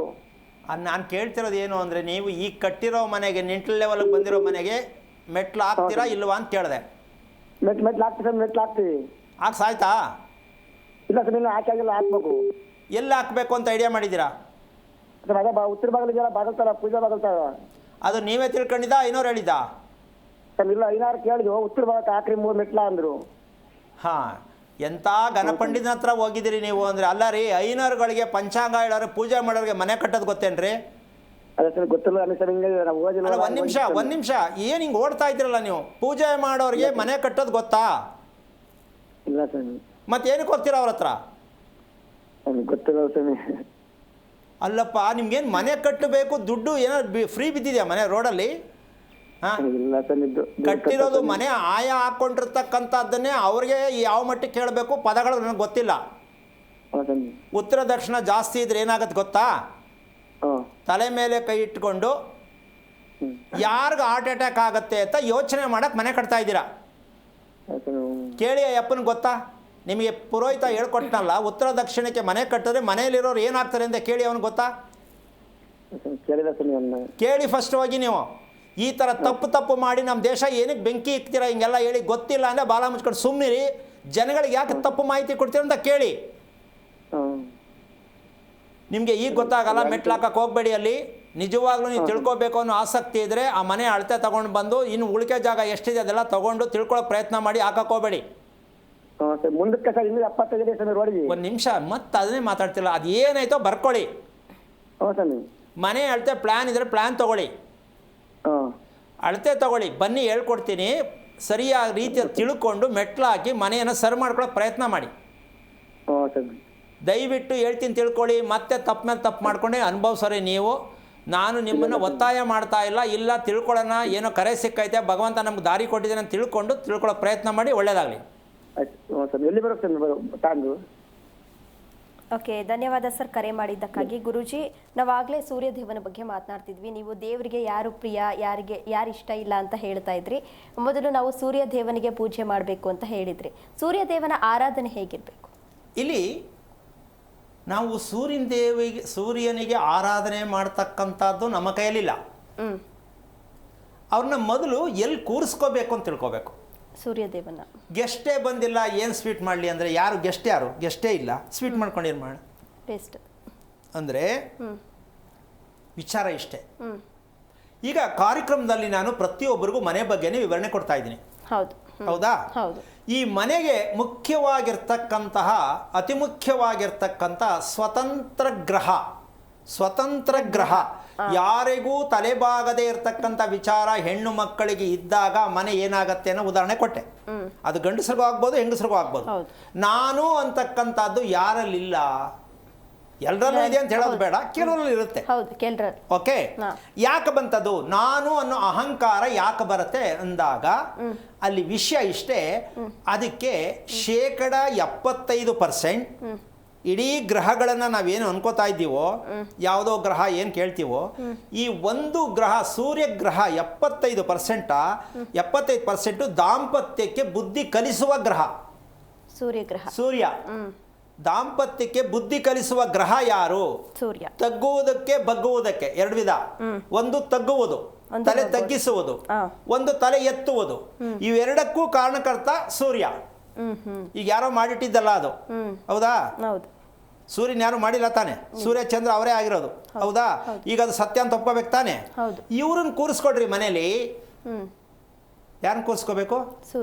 ಸೂರ್ಯ ಚಂದ್ರನ್ ಕೂರಿಸ್ಕೊಳ್ಳಿ. ಕೂರಿಸ್ಕೊಂಡಿದ್ದೀರಾ? ಇಲ್ಲ. ಮತ್ತೆ ಉಳಿಕೆ ಗ್ರಹಗಳನ್ನ ಮ್ಯಾಚಿಂಗು, ಗ್ರಹಕೂಟ, ಗಣಕೂಟ ಯಾಕೆ ಕೇಳ್ತೀರಾ? ನಿಮ್ಮ ಮನೆಯಲ್ಲಿ ಸೂರ್ಯ ಇದಾನ? ಕೆಲವೊಂದು ಮನೆಗಳಲ್ಲಿ ಸೂರ್ಯನ ಬೆಳಕೆ ಇರೋದಿಲ್ಲ. ಅಲ್ಲಮ್ಮ, ಕೆಲವೊಂದು ಅನ್ನೋದಕ್ಕಿಂತ ಹೆಚ್ಚಾಗಿ ನಾವು ಮೊದಲನೇದಾಗಿ ಮನೆ ಕಟ್ಟಬೇಕಾದ್ರೆ ಇಡೀ ಪ್ರಪಂಚಕ್ಕೆ ಕಾರಣಕರ್ತನಾಗಿರ್ತಕ್ಕಂಥ ಸೂರ್ಯನನ್ನು ನಾವು ಮನೆಗೆ ಸರಿಯಾದ ಜಾಗದಲ್ಲಿ ನಾವು ಸ್ಥಾನ ಕೊಡಬೇಕು ಅನ್ನೋ ಪ್ರಜ್ಞೆ ಇಲ್ಲದೆ ನಾವು ಇಷ್ಟ ಬಂದಂಗೆ ಅನುಕೂಲಕ್ಕೆ ತಕ್ಕಂತೆ ಇವ್ರು ಹೇಳೋದಲ್ಲ. ಈಗ ನಮ್ಮ 300-500 ಹೇಳಿದ್ರು, 3 ಮೆಟ್ಲಾಕಳಿ ಉತ್ತರಕ್ಕೆ ಅಂತ ಹೇಳಿದ್ರು. ಅಂದರೆ ಈ ಥರ ಜನ ತುಂಬೋಗಿದ್ದಾರೆ ನಮ್ಮ ದೇಶದಲ್ಲಿ. ಹೌದು. ಅದರ ಬಗ್ಗೆ ಏನೂ ಗೊತ್ತಿಲ್ಲ. ಈಗ ನಾವು ಅದನ್ನ ಪ್ಯಾಚ್ ಹಾಕಿ ಇಲ್ಲಿ ಕೂತ್ಕೊಂಡು ನಾನೇನೋ ಒಂದು ಹೇಳ್ಕೊಟ್ಬಿಟ್ರೆ ಮತ್ತೆ ತಪ್ಪಾಗತ್ತೆ. ಹೌದು ಹೌದು. ಈಗ ಅವ್ರ ಹತ್ರ ಕೇಳಿ ಅರ್ಧ ಮನೆ ಕಟ್ಟಿರ್ತಾರೆ, ನಾನೇನೋ ಇಲ್ಲಿ ಕೂತ್ಕೊಂಡು ಏನೋ ಒಂದು ಹೇಳ್ತೀನಿ ಅಂತ ಇಟ್ಕೊಳ್ಳಿ. ಯಾಕೆ ಇದು ಪರಿಹಾರ ಅನ್ನೋದು ಒಂದು ಕೆಟ್ಟ ರೋಗ ನಮ್ಮ ಜನಕ್ಕೆ. ಏನೋ ಒಂದು ಪರಿಹಾರ ಹೇಳ್ಕೊಡಿ ಸ್ವಾಮಿ, ಹೇಳ್ಬಿಡಿ ಸ್ವಾಮಿ ಹೇಳ್ತಾರಲ್ಲ ಇಲ್ಲೇ. ಇದನ್ನ ನಾವು ಫೋನ್ ಮೂಲಕವಾಗಿ ಪರಿಹಾರ ಕೇಳಬಹುದಾ ಯೋಚನೆ ಮಾಡಬೇಕು. ಹೌದು. ನಾವು ಸಂಕಲ್ಪ ಏನಪ್ಪಾ ಅಂದ್ರೆ ನಾವು ಏನ್ ತಿಳ್ಕೋಬೇಕು ಅಂತ ಕಾರ್ಯಕ್ರಮದಲ್ಲಿ ಕರೆ ಮಾಡಿ ಕೇಳಬೇಕು. ಮದುವೆ ಬಗ್ಗೆ ನಾವು ಅಪ್ಪ ಅಮ್ಮ ಆದ್ರೂ ಏನ್ ತಿಳ್ಕೋಬೇಕು ಅಲ್ವಾ? ಮನೆ ಕಟ್ಟಬೇಕಾದ್ರೆ ನಾವು ಪೂರ್ವ ಸಿದ್ಧತೆಗಳು ಏನ್ ಮಾಡ್ಕೋಬೇಕು, ಇದನ್ನ ಕೇಳ್ರಿ. ಗಂಟೆಗಟ್ಲೆ ಹೇಳ್ಕೊಡೋಣ. ಅದನ್ನ ಬಿಟ್ಟು ಬರೇ ಕತೆ, ನನ್ನ ಮಗ ಹಿಂಗೆ, ನನ್ನ ಮಗಳು ಹಿಂಗೆ, ನನ್ನ ಗಂಡ ಹಿಂಗೆ, ಬರೇ ದಿನ ಬೆಳಗಾಯ್ತು ಅಂದ್ರೆ ಕೇಳಿ ಕೇಳಿ ಕೇಳಿ ಕಿವಿ ತೂತ್ ಬಿದ್ದೋಗಿದೆ. ಯಾಕೆ ಅಂದ್ರೆ ಫೋನ್ ಎತ್ತು 22-4-86 ಸಮಯ, ರಾತ್ರಿ 40 ಸಮಯ, 40 ಸಮಯ ಆಯ್ತು. ಅವ್ರು ಅಲ್ಲಿ ಹೇಳಿದ್ರು, ಇವ್ರು ತಲೆ ಮೇಲೆ ಬಡಿದ್ರು, ಅಲ್ಲೇನೋ ಬರುತ್ತೆ, ಇವ್ರು ಹೇಳ್ಬಿಡ್ತಾರೆ ಅಲ್ವಾ? ಸತ್ಯ ಯಾವುದೂ ಇಲ್ಲ ಇಲ್ಲಿ. ಹಾಗಾಗಿ ಸತ್ಯ ಬೇಕು ಅಂದ್ರೆ ನಿಮ್ಮ ಮಕ್ಕಳ, ನಿಮ್ಮ ದೇಹದ ಗುರುತನ್ನ ಮೊದಲು ಪತ್ತೆ ಮಾಡಿ. ಏನು ನಮ್ಮ ದೇಹದಲ್ಲಿ ಏನೆಲ್ಲ ವೇದನೆಗಳು, ನೋವುಗಳಿದೆ ತಿಳ್ಕೊಳ್ಳಿ. ಆ ತಿಳ್ಕೊಂಡ ಮೇಲೆ ಮಕ್ಕಳಲ್ಲೂ ಅದು ಬಂದಿರುತ್ತೆ ಅಂತ ತಿಳ್ಕೊಳ್ಳಿ. ನಮಗಿರೋ ನೋವು ಮಕ್ಕಳಿಗೂ ಬಂದೇ ಇರುತ್ತೆ, ಎಲ್ರಿಗೂ ಬರುತ್ತೆ. ತಂದೆ ತಾಯಿಲಿ ಏನು ಸಮಸ್ಯೆ ಇದೆಯೋ ಅದು ಮಕ್ಕಳು ಆರಾಮಾಗಿ ಎಲ್ಲ ಬಂದಿರುತ್ತೆ. ಹೌದಾ? ಈಗ ಇದಕ್ಕೆ ಪರಿಹಾರ ಯಾವುದು ಅಂದ್ರೆ ಕಟ್ಟುವ ಮನೆ ಮಾತ್ರ. ನಾವು ಕಟ್ಟುವ ಮನೆಯಿಂದ ಇಡೀ ಕುಟುಂಬವನ್ನ ರಕ್ಷಣೆ ಮಾಡಬಹುದು. ಯಾಕೆ ಅಂದ್ರೆ ಒಬ್ಬೊಬ್ರು ಒಂದೊಂದು ದಿನ ಹುಟ್ಟಿರ್ತಾರೆ, ಒಂದೊಂದು ಡೇಟಲ್ಲಿ ಹುಟ್ಟಿರ್ತಾರೆ, ಒಬ್ಬೊಬ್ರು ಒಂದೊಂದು ರೀತಿಯಲ್ಲಿ ಇರ್ತಾರೆ. ಇದಕ್ಕೆಲ್ಲ ಸೇರಿ ಮಾಡ್ತಕ್ಕಂಥದ್ದು, ಕುಟುಂಬವನ್ನ ರಕ್ಷಣೆ ಮಾಡ್ತಕ್ಕಂಥದ್ದು ವಾಸದ ಮನೆ. ಈಗ ಇಡೀ ಗ್ರಹಗಳಿಗೆಲ್ಲ ಬಾಸ್ ಯಾರು ಅಂದ್ರೆ ಸೂರ್ಯ. ಅವ್ರ ಆದ್ಮೇಲೆ ಮಿಕ್ಕದ 8 ಜನ ಗ್ರಹಗಳು ಬರೋದು. ಅಂದ ಮೇಲೆ ನಾವು ಯಾಕೆ ಪ್ರಾಧಾನ್ಯತೆ ಕೊಡ್ತಾ ಇಲ್ಲ ಸೂರ್ಯನಿಗೆ? ಯಾಕೆ ಕೊಡಬಾರ್ದು? ಯಾಕೆ ನಮ್ಮ ಜನಕ್ಕೆ ಅರ್ಥ ಆಗ್ತಾ ಇಲ್ಲ ಅನ್ನೋದೇ ನಂದೊಂದು ಪ್ರಶ್ನೆ. ಬೇಕು ಅಂತ ಬೇಡ ಅಂತಿಲ್ಲಮ್ಮ, ಬೇಕು. ಈ ಸಲ ಜ್ಯೋತಿಷ ಹೇಳ್ತಾರೆ, ಅದ್ಮೇಲೆ ತಪ್ಪಾಗಿ ತಿಳ್ಕೊಂಡ್ಬಿಟ್ಟಿರಿ. ಈ ಸಲ ನಾವು ಆಲ್ರೆಡಿ ಪಾದಾರ್ಪಣೆ ಮಾಡಿದ್ದೀವಿ ಬೇಸಿಗೆ ಕಾಲಕ್ಕೆ. ಐತೆ ನೋಡಿ ಈ ವರ್ಷ ಮಾರಿ ಹಬ್ಬ ಬಿಸಿಲ್ದು. ಯಾಕೆ ಅಂದ್ರೆ ಅದಕ್ಕೊಂದು ಕಥೆ ಹೇಳ್ತಾರೆ ಶಾಸ್ತ್ರ ಹೇಳೋರು. ಸೂರ್ಯ ಇಳಿದು ಬಿಟ್ಟ, ಅವ್ರು ಕಾಯ್ಕೊಂಡು ಆಲ್ರೆಡಿ ಹೇಳಕ್ಕೆ. ಸೂರ್ಯ ಇಳ್ಕೊಂಬಿಟ್ಟ, ಪ್ರಪಂಚಕ್ಕೆ ಕೇಡುಗಾರ ಸಮೀಪ. ಇಂಥವ್ರನ್ನೆಲ್ಲ ಯಾರಿಗೆ ಕೂರಿಸಿ ಮಾತಾಡ್ತಿದ್ದಕ್ಕೂ ಅಷ್ಟೊಂದು ಬೇಜಾರಾಗತ್ತೆ. ಸೂರ್ಯ ಎಲ್ಲೂ ಇಳಿಯಲ್ಲ, ಭೂಮಿ ಎಲ್ಲೂ ಮೇಲಕ್ಕೆ ಹೋಗಲ್ಲ. ನಾವು ಏನ್ ಕಿತಾಪತಿ ಮಾಡಿದೀವಿ ಅಂತ ತಿಳ್ಕೋಬೇಕು. ಏನಮ್ಮ? ಕಾಡೆಲ್ಲ ಕಟ್ ಮಾಡಿ ಮರಗಳನ್ನೆಲ್ಲ ಕಟ್ ಮಾಡಿಬಿಟ್ಟು ಮನೆಗೊಂದು ಬೋರ್ ಹಾಕೊಂಡ್ರೆ ಸೂರ್ಯ ಹಿಂಗ್ ಕೆಳಿತಾನೆ? ಮಾಡಿರೋ ತಪ್ಪ್ಯಾರು? ಮನೆಗೊಂದು ಬೋರು, 30 ಅಡಿಗೊಂದು ಸೈಟು, 60 ಅಡಿಗೆ 2 ಬೋರು. ಏನ್ ನೀರು ಯಾರಪ್ಪನ ಮನೆಗೆ ಒಂದು ಬರುತ್ತೆ? ಒಂದಲ್ಲ 2-3 ಹಾಕೊಳ್ತಿರ್ತಾರೆ. ಲೆಕ್ಕ ಹಾಕೊಳ್ಳಮ್ಮ. ಇನ್ನು 4-5 ದಿವಸ ನೋಡ್ತಾರಿ, ಪೆಟ್ರೋಲ್ ಬಂಕಲ್ಲಿ ಕ್ಯೂ ನಿಂತ್ಕೊಂಡಾಗ ನೀರು ನಿಂತ್ಕೋಬೇಕು. ಹೌದು ಅದ್ ನಿಜ. ತುಂಬಾ ದೂರ ಇಲ್ಲ ಇದು. ನಮ್ಮ ಜನಕ್ಕೆ ಪ್ರಜ್ಞಾ ವಿಚಾರಕ್ಕಿನ್ನ ಗೌರ್ಮೆಂಟ್ ಮಹಾಶಯಗಳಿಗೆ ನಾನು ಈ ವಿಷಯದಲ್ಲಿ ಬೇಕಾದ್ರೆ ಯಾರೇ ಬರಲಿ ತಾಕತ್ತಿದ್ರೆ ಕೇಳ್ತೀನಿ ನಾನು. ಜನಗಳಿಗೆ ಒಳ್ಳೆಯದು ಮಾಡೋಕ್ಕೆ ಏನಿದೆ ನಿಮ್ಮ ಹತ್ರ ಚರಿತ್ರೆ ತೆಗಿರಿ ಅಲ್ವಾ? ಅದನ್ನ ತಿಳ್ಕೊಂಡು ದಯವಿಟ್ಟು ಜನಗಳಿಗೆ ಏನೋ ಒಂದಷ್ಟು ಮಾಹಿತಿ ಕೊಡಿ. ಆಯ್ತಾ? ಭಾಗ್ಯಗಳು ಕೊಟ್ಟುಬಿಟ್ರೆ ಜನ ನೆಮ್ಮದಿಯಾಗಿರಲ್ಲ. ನಮಗೆ ಭಾಗ್ಯ ಬೇಕೇನಮ್ಮ? ನಮಗೆ ಭಗವಂತ ಕೊಟ್ಟಿರೋ ಭಾಗ್ಯವೇ ಸಾಕು. ಆದರೆ ನೆಮ್ಮದಿಯಾಗಿರೋಕ್ಕಾಗಿದೆಯಾ? ಆಗ್ತಾ ಇದೆಯಾ? ಈ ಭಾಗ್ಯ ಬೇಕು. ಇದನ್ನ ಹೇಳಕ್ಕೆ ಎಲ್ಲಿದ್ದಾರೆ? ಇಲ್ಲ. ಆದರೆ ವಿಷಯ ಇಷ್ಟೇ, ನೀವೇನೇನು ಅನುಕೂಲ ಪಡ್ಕೋಬೇಕು ಪಡ್ಕೊಳ್ಳಿ ಗೌರ್ಮೆಂಟಿಂದ, ಬೇಡ ಅಂತಲ್ಲ, ನಿಮ್ಮ ಖುಷಿ. ಆದರೆ ಆ ಹಣ ನಮ್ಮಿಂದನೇ ಹೋಗಿರುತ್ತೆ ಅಂತ ನಿಮ್ಗೆ ಯಾಕೆ ಅರ್ಥ ಆಗ್ತಾ ಇಲ್ಲ ಅನ್ನೋದು ಪ್ರಶ್ನೆ ಬೇಕು. ಎರಡನೇದು, ನಾವು ಯಾರ ಹತ್ರನೂ ಬೇಡಬಾರ್ದು. ದೇವರ ಹತ್ರನೇ ಬೇಡಬಾರ್ದು ಅಂದ ಮೇಲೆ ಬೇರೆಯವ್ರ ಹತ್ರ ಏನಕ್ಕೆ ಬೇಡಬೇಕು? ನನಗೆ ಲೋನ್ ಕೊಡಿ, ಎಜುಕೇಶನ್ ಲೋನು ಬೇಡ, ಮನೆ ಕಟ್ಟಕ್ ಲೋನು ಬೇಡ ಅಂತ ಮನೆ ಕಟ್ಟೋದೇ ಬೇಡ. ಈಗ ಎಷ್ಟೋ ಜನಕ್ಕೆ ಬೇಜಾರಾಗತ್ತೆ, ಲೋನ್ ತಗೊಳ್ದೆ ಮನೆ ಹೆಂಗೆ ಕಟ್ಟೋದು? ಸಾಲ ತಗೊಂಡು ಮನೆ ಕಟ್ಟೋದು, ಮನೆಯನ್ನ ಅಡ ಇಟ್ಟಂಗೆ. ಮೊದಲೇ ಮನೆ ಅಡ ಇಟ್ಟಾಗ ಆ ಮನೆ ನಿನಗೆ ದೈವ ಶಕ್ತಿ ಎಲ್ಲಿ ಕೊಡುತ್ತೆ? ಈಗ ಪೇಪರ್ ತಗೊಂಡು ಅಡ ಇಡಬೇಕು ಬ್ಯಾಂಕಲ್ಲಿ. ಈಗ ಅಡ ಇಟ್ಟ ಮೇಲೆ ಮನೆ ಹೆಂಗ್ ಸ್ವಂತ ಆಗತ್ತೆ ನಿಂದು? ಇಲ್ಲ. ಇಂಥ ಬಗಟ್ಟಿಗೆ ಮನೆ ಕಟ್ಟಬೇಕಾ? ಅಯ್ಯೋ ಸ್ವಾಮಿ, ಜನಗಳಾದ್ರೆ ಒಂದು ಮನೆ ಕಟ್ಕೋಬಾರ್ದ? ಅನುಭವಿಸಿ, ಯಾರು ಬೇಡ ಅಂತಾರೆ? ಯಾಕೆ ಮಾತು ಹೇಳ್ತೀನಿ? ಭಗವಂತ ಮನೆ ಕಟ್ಟುವ ಯೋಗ ನಿನ್ನಲ್ಲಿ ಕೊಟ್ಟಿರೋದು ಆದರೆ ನಿನ್ನ ಹತ್ರ ದುಡ್ಡು ಬೇಡ, ಜಮೀನು ಬೇಡ, ಕೆಲಸ ಬೇಡ, ವಿದ್ಯೆ ಬೇಡ, ಪೂಜೆ ಬೇಡ, ಟಕ ಟಕ ಅಂತ ಸಾಂಕ್ಷನ್ ಮಾಡಿಬಿಡ್ತಾನೆ. ಇದ್ದರೆ ಪೂರ್ವ ಪುಣ್ಯ ಸ್ಥಾನ ಅಂತ ಇದಕ್ಕೆ. ಯೋಗ ಇದ್ರೆ. ಪೂರ್ವ ಪುಣ್ಯ ಸ್ಥಾನ, ಒಳ್ಳೆ ಹೆಂಡತಿ ಸಿಕ್ಬೇಕು, ಸಿಕ್ಬಿಡ್ತಾಳೆ, ನೀನು ಹುಡ್ಕೋದೇ ಬೇಡ. ಒಳ್ಳೆ ಮಗು ಹುಟ್ಟಬೇಕು, ಒಳ್ಳೆ ಸೈಟ್ ಸಿಗಬೇಕು, ಒಳ್ಳೆ ರೀತಿ ಮನೆ ಕಟ್ಟಬೇಕು, ಒಳ್ಳೆ ಇಂಜಿನಿಯರ್ ಸಿಗಬೇಕು, ಒಳ್ಳೆ ಪುರೋಹಿತರು ಸಿಗಬೇಕು. ಇವೆಲ್ಲ ನಿಮ್ಮ ಪೂರ್ವ ಪುಣ್ಯ ಸ್ಥಾನ ಇದ್ರೆ ಮಾತ್ರ. ಇಲ್ಲ ಅಂದ್ರೆ ಸಿಕ್ತವ್ರ ಕಡೆ ಹೋಗಿ ಕೇಳ್ಕೊಂಡು ತಲೆ ಮೇಲೆ ಕಲ್ಲು ಹಾಕೊಂಡು ಜೀವನ ಎಲ್ಲ ಅನುಭವಿಸ್ಬೇಕಾಗತ್ತೆ. ಪೂರ್ವ ಪುಣ್ಯ ಸ್ಥಾನ. ಅದಕ್ಕೆ ನಾನು ಹೇಳ್ತೀನಿ ಯೋಗ ಯೋಗ್ಯತೆ. ಯಾಕೆ ಹೇಳ್ತಾ ಇದ್ದೀನಿ ಅಂದರೆ ಯೋಗ್ಯತೆ ನಾನು ಬಳಸಬಾರ್ದು, ಆದ್ರೂ ನಿಮ್ಗೆ ಸ್ವಲ್ಪ ಚುರುಕನ್ಲಿ ಅಂತ ಇದು ಹೇಳ್ತಾ ಇದ್ದೀನಿ. ನಿಮ್ಮಲ್ಲಿ ಯೋಗ ಅನ್ನೋದು ಬಳಸ್ಬಿಟ್ಟಿದ್ದಾರೆ. ಇದು ಯಾರು ಜ್ಯೋತಿಷ್ ಹೇಳೋರು, ನಿನಗೆ ಗಜಕೇಸರಿ ಯೋಗ ಬರ್ತದೆ, ಅವ್ರನ್ನೇ ಕೇಳಬೇಕು, ಅದು ಎಲ್ಲಿಂದ ಬರ್ತದೆ ತೋರಿಸು ಅಂತ. ಏನಮ್ಮ, ನಿನಗೆ ಒಳ್ಳೆ ರಾಜಯೋಗ ಬರ್ತದೆ, ಆಮೇಲೆ ಮನೆ ಕಟ್ಟಿದ ರಾಜಯೋಗ ಇದೆ. ಇದೆಲ್ಲ ಸುಳ್ಳಿನ ಕಥೆಯನ್ನ ಕೇಳಿ ಕೇಳಿ ಕೇಳಿ ಜನಗಳಿಗೆ ಅದು ಎಷ್ಟು ಚೆನ್ನಾಗಾಯ್ತು ನಂಗೆ ಗೊತ್ತಿಲ್ಲ. ಇನ್ನೂ ಬೇಕಾಷ್ಟು ಜನ ಇದ್ದಾರೆ ಈ ಥರದವರು. ನನಗೆ ರಾಜಯೋಗ ಯಾಕೆ ಬರ್ತದೆ ನೋಡಿ ಸ್ವಾಮಿ, ಯಾವ ಮನೆ ಕಟ್ಟಿದ ರಾಜಯೋಗ ಇದೆ ಸ್ವಾಮಿ, ನಾನು ಬೈದೇ ಕಳಿಸ್ಬಿಡ್ತೀನಿ ಅವ್ರಿಗೆ. ಯಾಕೆ ಅಂದ್ರೆ ಎಲ್ರಿ ಐತೆ ರಾಜಯೋಗ, ರಾಜಯೋಗ ಅಂದ್ರೆ ಏನು, ನಿಮ್ಗೆ ಹೇಳ್ದೋನು ಇದನ್ನ ಅಂತ ಕೇಳಿದ ತಕ್ಷಣ ಎದ್ದು ಓಡೋಗ್ಬಿಡ್ತಾನೆ. ಯಾಕೆ ಅಂದ್ರೆ ರಾಜಯೋಗ ಯಾವುದು ಅಂದ್ರೆ ನೀನು ಯಾವತ್ತು ನಿನ್ನನ್ನು ನೀನು ತಿಳ್ಕೊತೀಯೋ ಅದೇ ರಾಜಯೋಗ. ಏನಮ್ಮ, ನಾನು ಯಾರು, ನಾನು ಯಾರು ಅಂತ ತಿಳಿತೀಯಲ್ಲ ಅವತ್ತಿಂದನೇ ಸ್ಟಾರ್ಟ್ ನೀನು. ಅದಕ್ಕೆ ಉತ್ತರ ಹೇಳ್ಬೇಕಂದ್ರೆ ಹಗಲು ರಾತ್ರಿಗೆ ಅರ್ಥ ಗೊತ್ತಿದೆಯಾ ಅಂತ ಕೇಳಬೇಕಾಗತ್ತೆ. ಹಗಲಿಗೆ ಅರ್ಥ ಏನು, ರಾತ್ರಿಗೆ ಅರ್ಥ ಏನು. ಹಗಲು ಎಂದರೇನು? ಜ್ಞಾನ. ಹಗಲು ಅಂದ್ರೆ ಜ್ಞಾನ. ಜ್ಞಾನ. ರಾತ್ರಿ ಎಂದರೇನು? ಪ್ರಕೃತಿ. ಈ ರಾತ್ರಿ ಪ್ರಕೃತಿ ಯಾಕೆ ಬಂತು? ಈ ಪ್ರಕೃತಿಯನ್ನ ಗಮನಿಸಿದಾಗ ಬೆಳಿಗ್ಗೆ ಜ್ಞಾನ ಸಿಗತ್ತೆ. ಏನು ಪ್ರಕೃತಿ? ಯಾವುದೇ ವ್ಯವಹಾರಗಳನ್ನ ಸೂರ್ಯ ಮುಳುಗಿದ ಮೇಲೆ ಮಾಡುವ ಹಾಗಿಲ್ಲ, ಊಟ ಮಾಡುವ ಹಾಗಿಲ್ಲ, ಮಾತಾಡುವ ಹಾಗಿಲ್ಲ, ಟಿವಿ ನೋಡುವ ಹಾಗಿಲ್ಲ, ಎಚ್ಚರಿಕೆಯಿಂದ ಇರುವ ಹಾಗಿಲ್ಲ. ಯಾವಾಗ? ಸೂರ್ಯ ಮುಳುಗಿದ ಮೇಲೆ. ಆ ಪ್ರಕೃತಿಯನ್ನ ಯಾರು ಅನುಭವಿಸ್ತಾರೆ ಬೆಳಿಗ್ಗೆ ಎದ್ದ ತಕ್ಷಣ ಆಟೋಮೆಟಿಕ್ ಆಗಿ ಜ್ಞಾನೋತ್ಪತ್ತಿ ಆಗತ್ತೆ. ಇದನ್ನ ಸೆನ್ಸ್ ಅಂತಾರೆ ಇಂಗ್ಲಿಷಲ್ಲಿ. ಆಯ್ತಾ? ಇದು ಬೇಕು ಅಂತೀಯ, ಇಲ್ಲ ಅಂತೀಯ? ಈಗ ರಾತ್ರಿ ಎಲ್ಲ ನಿದ್ದೆಗೆಡಿಸ್ಬಿಟ್ಟು ಸೆನ್ಸ್ ಕೊಡಿಸ್ತೀವಿ ನಾವು ಮಕ್ಕಳಿಗೆ. ರಾತ್ರಿ ಎಲ್ಲ ನಿದ್ದೆಗೆಡಿಸಿ ಸೆನ್ಸ್ ಕೊಡಿಸ್ತಾ ಇದ್ದೀವಿ. ನಮಗೆ ಬೇಕಾಗಿರೋದು ಬದುಕಕ್ಕೆ ಯಾವುದು? ಸೆನ್ಸ್. ಈಗ ಯಾವ್ದ್ರಲ್ಲಿ ಬರ್ತಿದ್ದು? ನಿದ್ದೆಯಿಂದ ಬರುತ್ತೆ. ನಿದ್ದೆನೇ ಹಾಳು ಮಾಡಿ ಮಕ್ಕಳಿಗೆ ವಿದ್ಯಾಭ್ಯಾಸ ಕೊಟ್ಟು ಅವ್ರ ಜೊತೆ ನೀವು ನಿದ್ದೆಗೆಟ್ಕೊಂಡು ಲೋ BP IBP ಬರ್ಸ್ಕೊಂಡು ಬೇಕಾ ಇದು? ಇದಕ್ಕಿನ್ನ ನರಕ ಬೇಕಾ? ನಿಮ್ಮ ಮಕ್ಕಳನ್ನ ನೋಯಿಸೋದು, ಮಕ್ಕಳಿಗೆ ಬೈಯೋದು, ಮಕ್ಕಳಿಗೆ ದಂಡನೆ ಮಾಡೋದು, ಇವೆಲ್ಲವೂ ತಂದೆ ತಾಯಿಗಳಿಗೆ ನರಕ. ಯಾಕೆ ಅಂದ್ರೆ ಪ್ರತ್ಯಕ್ಷ ಮೂಲ ದೇವರು ಯಾವುದು ಅಂದ್ರೆ ನಿಮ್ಮ ಹೊಟ್ಟೆಯಲ್ಲಿ ಹುಟ್ಟಿರುವ ಮಗುವೇ ಪ್ರತ್ಯಕ್ಷ ದೇವರು ಅಲ್ವೇನಮ್ಮ? ಮಗು ಹುಟ್ಟಿದಾಗ ಅದಕ್ಕೇನೂ ಪ್ರಪಂಚ ಗೊತ್ತಿರಲ್ಲ. ಅಂತ ಅದ್ಭುತವಾದ ದೇವರನ್ನ ಪಡ್ಕೊಳ್ಳೋ ನೀವು ಆ ದೇವರನ್ನ ಎಷ್ಟು ಚೆನ್ನಾಗಿ ಸಾಕಿದ್ದೀರಾ ಸ್ವಲ್ಪ ಯೋಚನೆ ಮಾಡಿ. ಆ ಮಗುವನ್ನು ಎಷ್ಟು ಶಕ್ತಿವಂತನಾಗಿ ಸಾಕಿದಿರ ಯೋಚನೆ ಮಾಡಿ. ಹೆಣ್ಣಾಗ್ಲಿ ಗಂಡಾಗ್ಲಿ ಆ ಮಗು ಎಷ್ಟು ಚೆನ್ನಾಗಿ ನೆಮ್ಮದಿಯಾಗಿ ನಿದ್ದೆ ಮಾಡುತ್ತಾ ಯೋಚನೆ ಮಾಡಿ. ಬೇಡ, ಆ ಮಗು ಯೂರಿನ್ ಮೋಷನ್ ಕರೆಕ್ಟಾಗಿ ಹೋಗುತ್ತಾ ಯೋಚನೆ ಮಾಡಿ. ಯಾವ ತಂದೆ ತಾಯಿಗಳಾದರೂ ಈ ಸತ್ಯವನ್ನು ತಿಳ್ಕೊಂಡ್ರೆ ಆ ಮಕ್ಕಳು ಸೇಫ್. ಆ ಮಕ್ಕಳಿಂದ ನೀವು ಸೇಫ್.